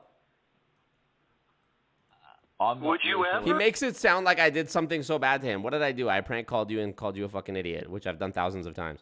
Repeating the question. Idiot. Repeating the question. Would you ever allow anybody that did? What's that? Well, listen to what he did to me on the first radio show. I would debate him. Yeah, absolutely. Because I will. One-on-one, in person, closed doors, no cameras. We'll see how it shakes out. Have his goons raise some money. Absolutely. This is your chance to debunk my chance. My chance is my chance. Those are my terms. My terms. Scott, I don't know if you feel the same way, but I'm okay with my terms. Pussy. Okay. So I just feel like, yeah, you're missing out. The public's missing out. You know, you've got some valid points against Marco. You could make some valid points, but at the moment, all it is he's controlling the narrative. I don't need to make my valid points with Marco. We could take Marco's points and make those valid, like I did with the 5x5x5x5, and we can do with the other things about him having no experience in direct sales or MLM and sitting there shooting his mouth off about stuff that he doesn't understand. So I can make those points without Marco being here. I think most people agree now on the 5x5x5. I think most people agree that the 5x5 is a good example. You guys have a difference of opinion here. So there's lots of people that agree with the 5x5x5 thing. Yeah, because they don't understand. Glenn, if I truly banned you because I read your comment and I misinterpreted it or I didn't read it all the way through, I truly apologize. Glenn, you have it here solidified in Goon history on video. You are a fucking G. You are a G, and the G stands for Goon. You are a G, Glenn. Fuck yeah. They don't think it through. Tell me what. So follow up with this question. Tell me when that has happened. Name 5 companies that has happened in the MLM industry. Name 5 examples of when that has happened in the MLM industry. Hello, Scott jumping in. Name 1. Yeah, that's a great point too. Somebody said he's acting like he stole his girl or something. Yeah, let him confront me on the debate. Like, let him confront me about the things I've done to him on the stream, on a debate. That's a great idea. Wait, because everybody quit. If people didn't quit, it would happen. So that means it didn't happen. So that means it didn't happen. If they were that means it didn't happen. That means it didn't happen. Repeating. That means it didn't happen. Why didn't it happen? It didn't happen. It didn't happen. Insane. It doesn't matter why it didn't happen. It doesn't happen. It didn't happen. It doesn't happen. It's never happened. You can't mention 5. You can't mention 4. You can't mention 3 times. You know what you can't mention one of, Peter? A good MLM. So I would right back at you, big dog. Can't mention 1 time. No, Tasha, I did not do something to Peter that you don't know about. This is literally all because I prank called him one time and because I say that he's an idiot on my stream. That is what this 60-year-old man is, like, getting heated about right now. They say just find 3. They say just find 3. Who finds 3? Who finds 3? That's what they tell you to do. That's what the gurus tell people to do. Just find 3. Who finds 3? Who finds 3? It's easy, they say. We never said that's a good claim. We never said that's a good claim, just like you said a little bit earlier. Yeah, exactly, Kendra. Peter, imagine Peter being like, I absolutely destroyed Marco and his arguments in private. Source, believe me, bro. Same thing as when he's like, I talked to Robert Fitzpatrick. Everybody's going to make it if you do this. We never said that was smart and that's a good claim. All of us would disagree that that's the right way to say it. But when what we're they're saying talking is, about building a career on an endless chain, you're telling people building a career on an endless chain, 5 times 5 times 5 times 5. 5 times 5 times 5 times 5. It's never happened. It never will happen. It hasn't happened yet. So why are we talking about it? The amway price why are we talking about it? It's never happened. Scott, tell me how wrong I am. Scott, am I wrong? Even when I was in Amway and we showed the 642, I never thought that that's exactly how it would go. That's just an illustration of the payout. That's an illustration of if you have this many legs and this much volume in each leg, this is how much money you're going to make. It was never a promise. It was never, in fact, they even often said, now your business is probably not going to grow like this, where it's just in perfect, arrangement. All the chairs are lined up perfectly. You'll probably have one dominant leg and another leg that's decent size and, a couple smaller ones. And if you keep at it, you'll be able to grow more legs. But, even the upline said you'll never have this particular, organization, as far as 5 by 5 by 5. It's just. Okay, that's your experience, Scott. It's not the experience. It's not reasonable. But the problem is the 18-year-old kids think it's possible. That's the problem. Exactly. That's the problem, yeah. The 18-year-old kids think that this is. You're saying it's a bad way to tell the story, and I would agree with you. There's 100% agree with you. When you say that MLM won't work because that's what's going to happen, there's not enough people on the planet. You have just identified that you have no concept of how reality works. No, MLM doesn't work specifically because that's never going to happen, Peter. Not because that's going to happen, because it could never happen, and yet the math is what the entire business model is based on. But when you actually click equals on that equation, 5 get 5 get 5, you realize how ridiculous it is. That's the point. You have no concept of how reality works. But if it was awesome and everyone was happy, no, not the good ones. Not the good ones. The good ones don't sit there with a calculator saying 5. Oh, the good ones you won't name? By 5 by 5. The con artists do that. The people that don't understand this industry do that. The people that regurgitate what their upline told them do that. The good ones don't do that. The good ones do not do that. But I think the point some of you guys in the chat saying Peter's very effeminate. I think the word you're looking for is bitch. Marco, they sit there with a calculator as if it's going to happen tomorrow. 5 by 5 by 5 by 5. The whole world's going to get it. Pyramid schemes are bad. MLM is bad. Yeah, and Paz, this would be amazing if Glenn calls Peter a fucking idiot at the end. It's never happened. It will never happen. There's not one example where it ever did happen, and it's a bad flaw in their argument. It's a bad flaw in their argument. Thinking, when I was just 18 years of age, I was at a function and there was about 25,000 people there, and the man on the stage was saying that nobody has ever failed in this business, which is what Dexter Yeager says. Nobody's ever failed. If you follow the system, you will succeed. So think about that. If every single person in that stadium did what he told them to do, it's not mathematically possible. Did I ever say Dexter Yeager was my hero? Did I ever say Dexter Yeager was my hero? Did we ever say Dexter Yeager did deflection things the right way? We know. That's why the 5 by 5 is a good example. That's why we do this show. That's why we do this show. We do this show because we want to tell you that people that say 5 by 5 by 5 is the way it's done don't know what they're talking about, whether they're Marco or whether they're Dexter Yeager. But the point with the 5 by 5 by 5 is, if it was to work and people were to be happy, you'd run out of numbers. We haven't run out of numbers yet because nobody can keep anybody in. That's the problem. That's not the way it's built. Imagine being this deep, like decades deep, into deceit and lying and trying to justify the unjustifiable, that your only reaction when someone gives you the fucking facts is just to lash out and like be emotional like this. It's not the way it's Mind you, this is called Building Fortunes Radio. It's built.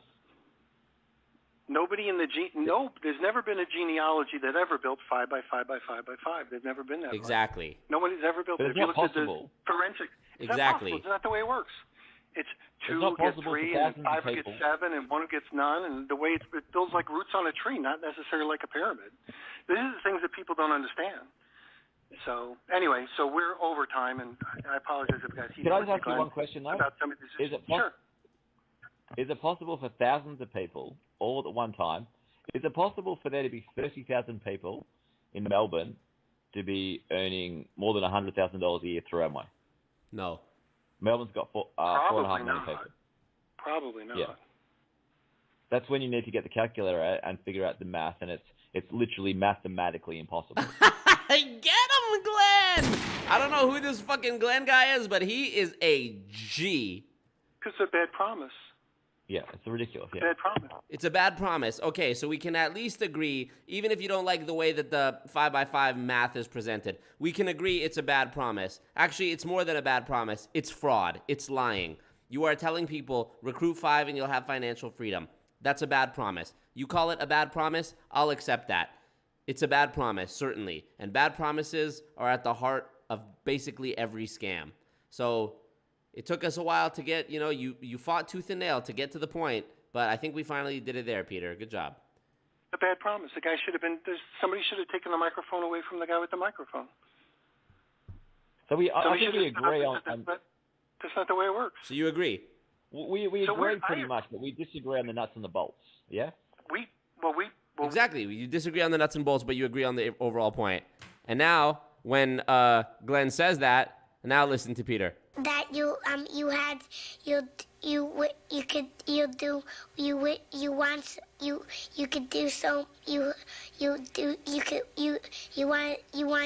to do you so much you could do anything. We agree is that it's a bad claim. So it's a bad claim for an MLMer to make, and it's a bad claim for an anti-MLMer to make. The bad claim for the MLMer to make is because it doesn't happen that way. It doesn't happen that way. The bad claim for the anti-MLMer is because it doesn't happen that way. It doesn't happen that way. So why are we talking about this? It doesn't happen this way on both sides. Why are we talking about this? And you consider yourself a guru. What a bitch. Why are we talking about this?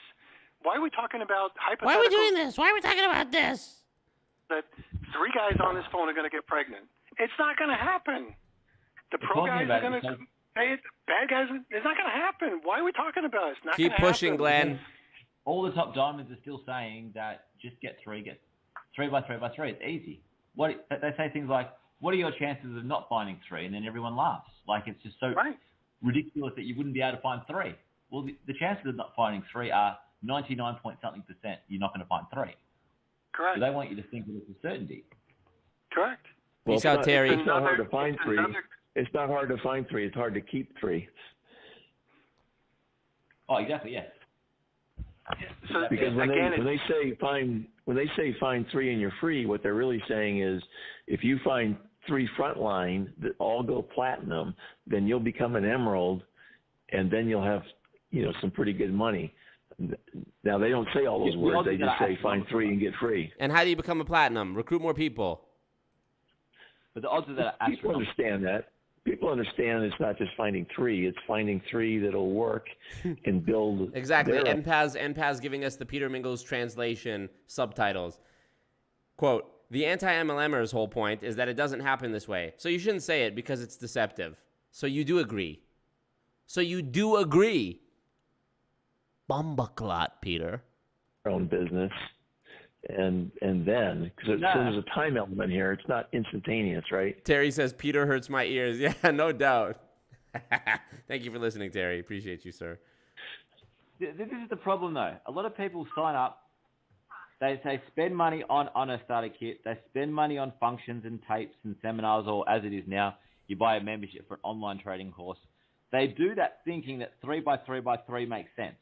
That's the problem. Correct. Lots of people initially think it makes sense. That's the problem. And it does. And realistically speaking, if you really think it through, could everybody find 3? And the answer is, if they had to, if they wanted to, if they were dedicated to it, of course they could.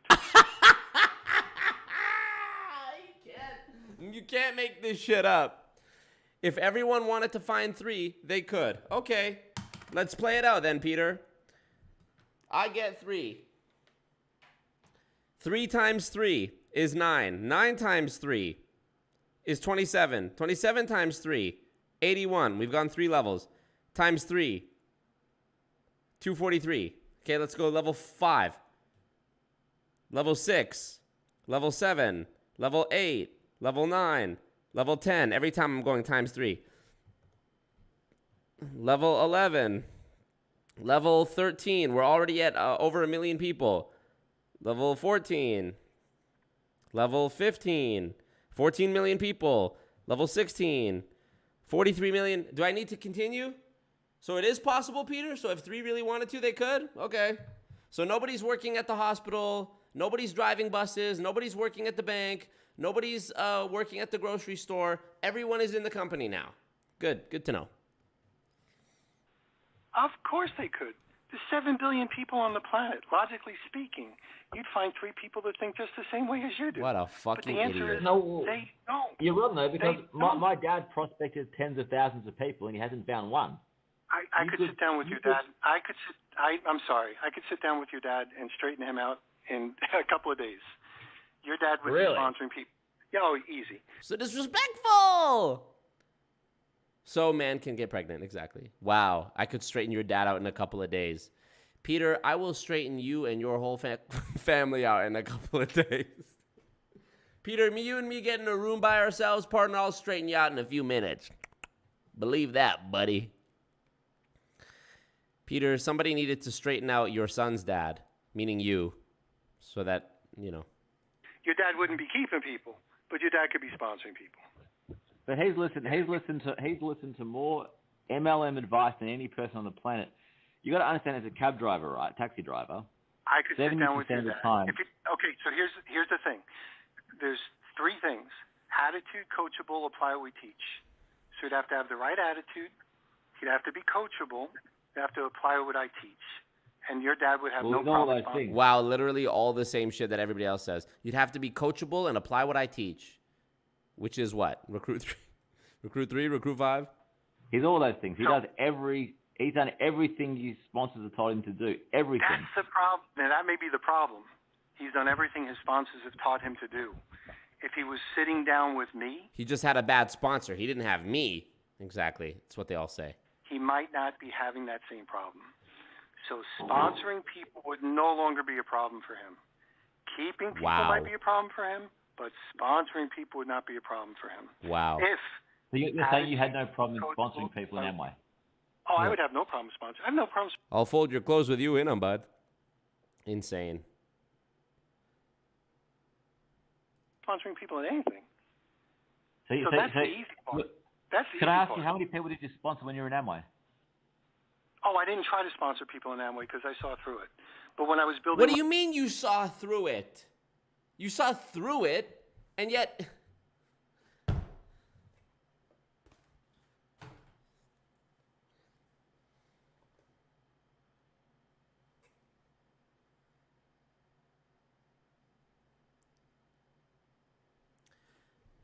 You saw through it?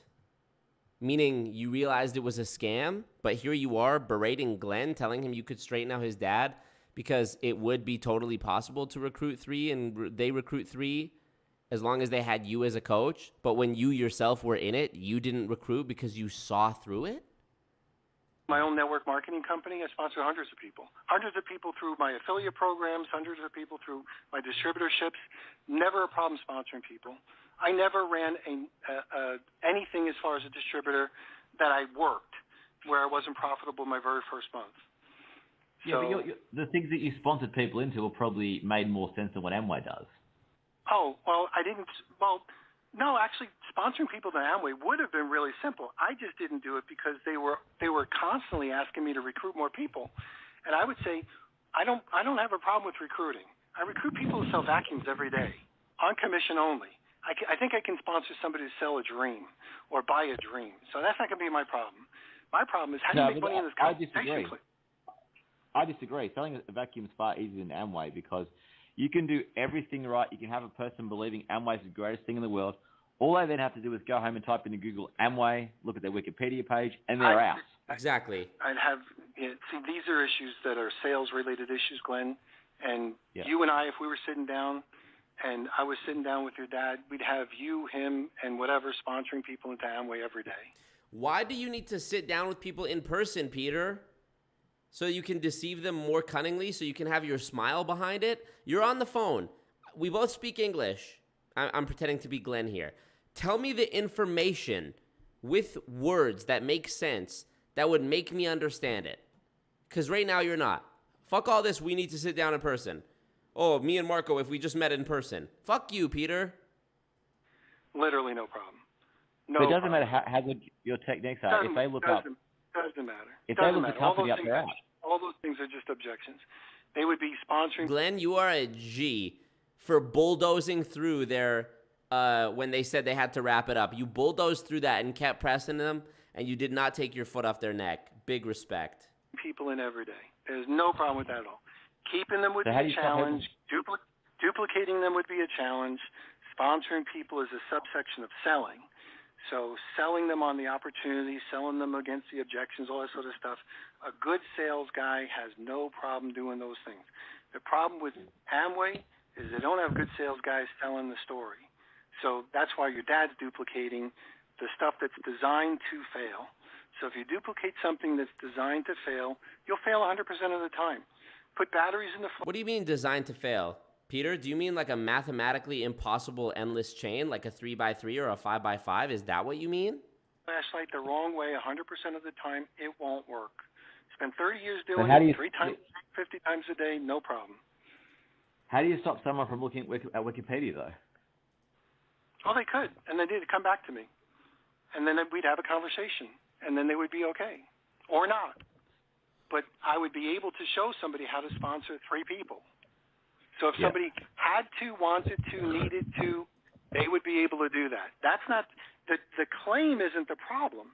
It's the execution of the claim. That's the problem. But if there wasn't a 99%... So what does that even mean, though? The claim isn't the problem. The execution of the claim is the problem. So telling somebody... loss ratio would be easier, wouldn't it? That's the problem. Well, it's because what they do with them afterwards. It's what they do with them afterwards is the reason why there's such a failure rate.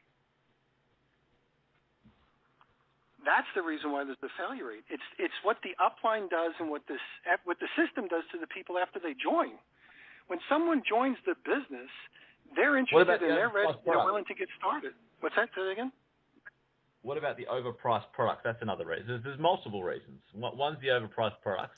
2 is the fact that everyone says it's a scam. 3 is the fact that it's all over the internet. Well, there's multiple reasons why. I don't want to. Let's do this at a different radio show because these are very interesting points. Yeah. But we're already, you know what I mean? Like I'm 30 minutes over what we scheduled this radio show for. So I want to answer those questions, and I want to drill down because there's some people that are really wondering, Peter, how do you handle an overpriced product? Like, how would you handle an overpriced product? If you're so good, right? So Marco was sitting there rolling his eyes. If you're so fucking good, why would you handle an overpriced product? Why would you handle a product that could be delivered tomorrow in Amway? Why would you or Amazon? Why would you order from you and wait 10 days if Amazon could give you the same product within 12 hours? Great point, Marco. No one's going to do that. And I'm like, fucking Marco. Because I think it's going to make you a millionaire. That's why you do it. Yeah. So we'll show you, but not on today's radio show. Not on today's radio show. Oh yeah. But, I would show you, but I deleted the data. I would tell you, but we'd have to be in person. I would tell you, but not on this radio show. Fucking sniveling little rat bastard. You're a slimy little worm, Peter. You're a little eel. Little leech. Scott, sorry we jumped in, but we expanded some other portions of the conversation. Great conversation. Did you guys want to set up a time for next week? You know, is your Monday, Tuesday, Wednesday still good, Peter? Yeah, Monday, Tuesday, Wednesday at 8:30 is fine. Okay. Awesome. Which of those days appeals to you, Glenn? Probably Monday. Okay, let's get together in a week and we can dive into those issues. I think it'd be a great discussion. Awesome. And when are you I'm guys going pretty to have sure. this discussion on your channel, do you think? Say that again? How long until you get the discussion we've just had onto your channel? Oh, this one? Yeah. I have to edit out the beginning because we weren't here. And Scott, I don't know if you want me to exit out the colorful words, but if I don't have to exit out the colorful words, then we can basically have it tomorrow. No, the colorful words weren't really in reference to Amway, and that's the only restraint I have. Oh, okay. My F words were relative to and that's why I mentioned CC Suarez, because she was talking about, fucking Dexter Yeager, She goes, who the fuck? He says, who the fuck's Dexter Yeager? I don't even know who the fuck that is. Right. So Scott, I think my colorful F words were really in reference to Marco, which is usually where I usually drop the F-bomb. So I'm okay with it the way it was after the introduction. Yeah, people like that. People like you guys getting angry, people swearing, getting angry and disagreeing. People like that. That's good. Okay. So if it was me and you agreeing on everything, people would find that boring. It's good the way you're disagreeing.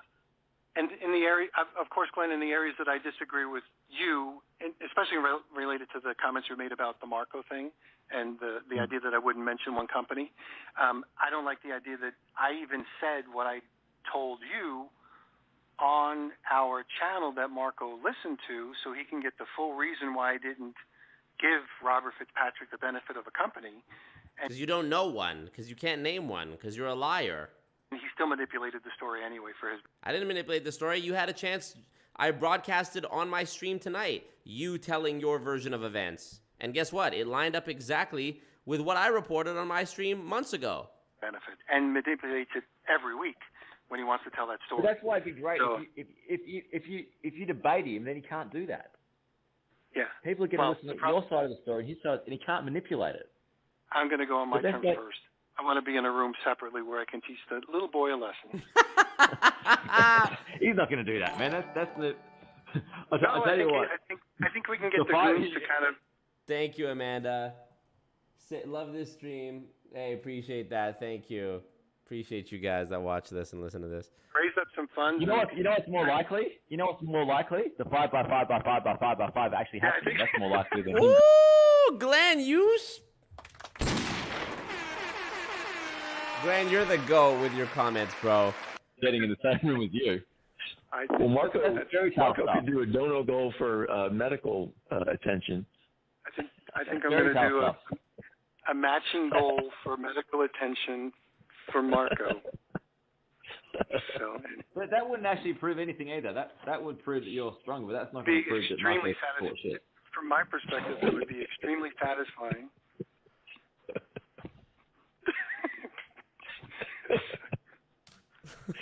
All right, well, let's plan next Monday. I think that would prove a lot. Wow. And 1 second. I think it would prove more if you could show his fans that he's full of shit and that you're right and he's wrong.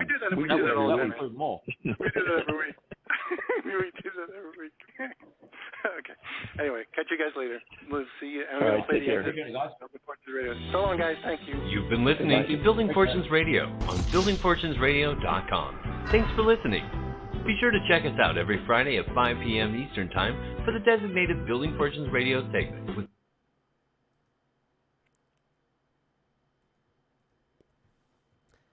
Absolutely fucking insane, you guys. Can't make this shit up.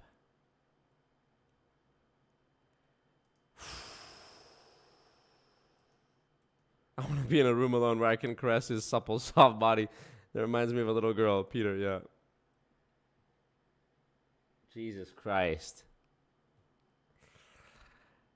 I'm so besides myself with this one because, I know that these guys are insane when just listening to their show, but, it really highlights it.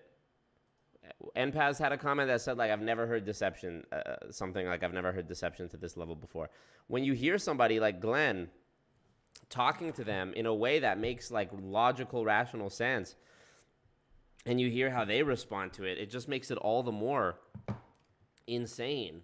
I wonder who this Glenn guy is. Please email me, Glenn, if you're watching this. I'm sure you are, based on, it sounds like you keep up to date with it, but god damn.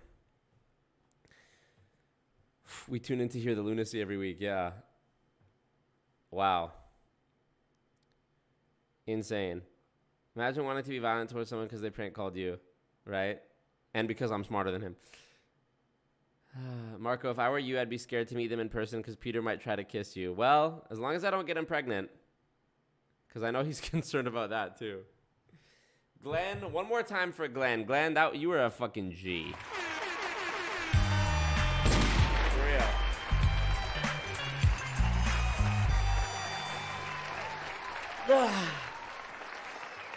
Wow.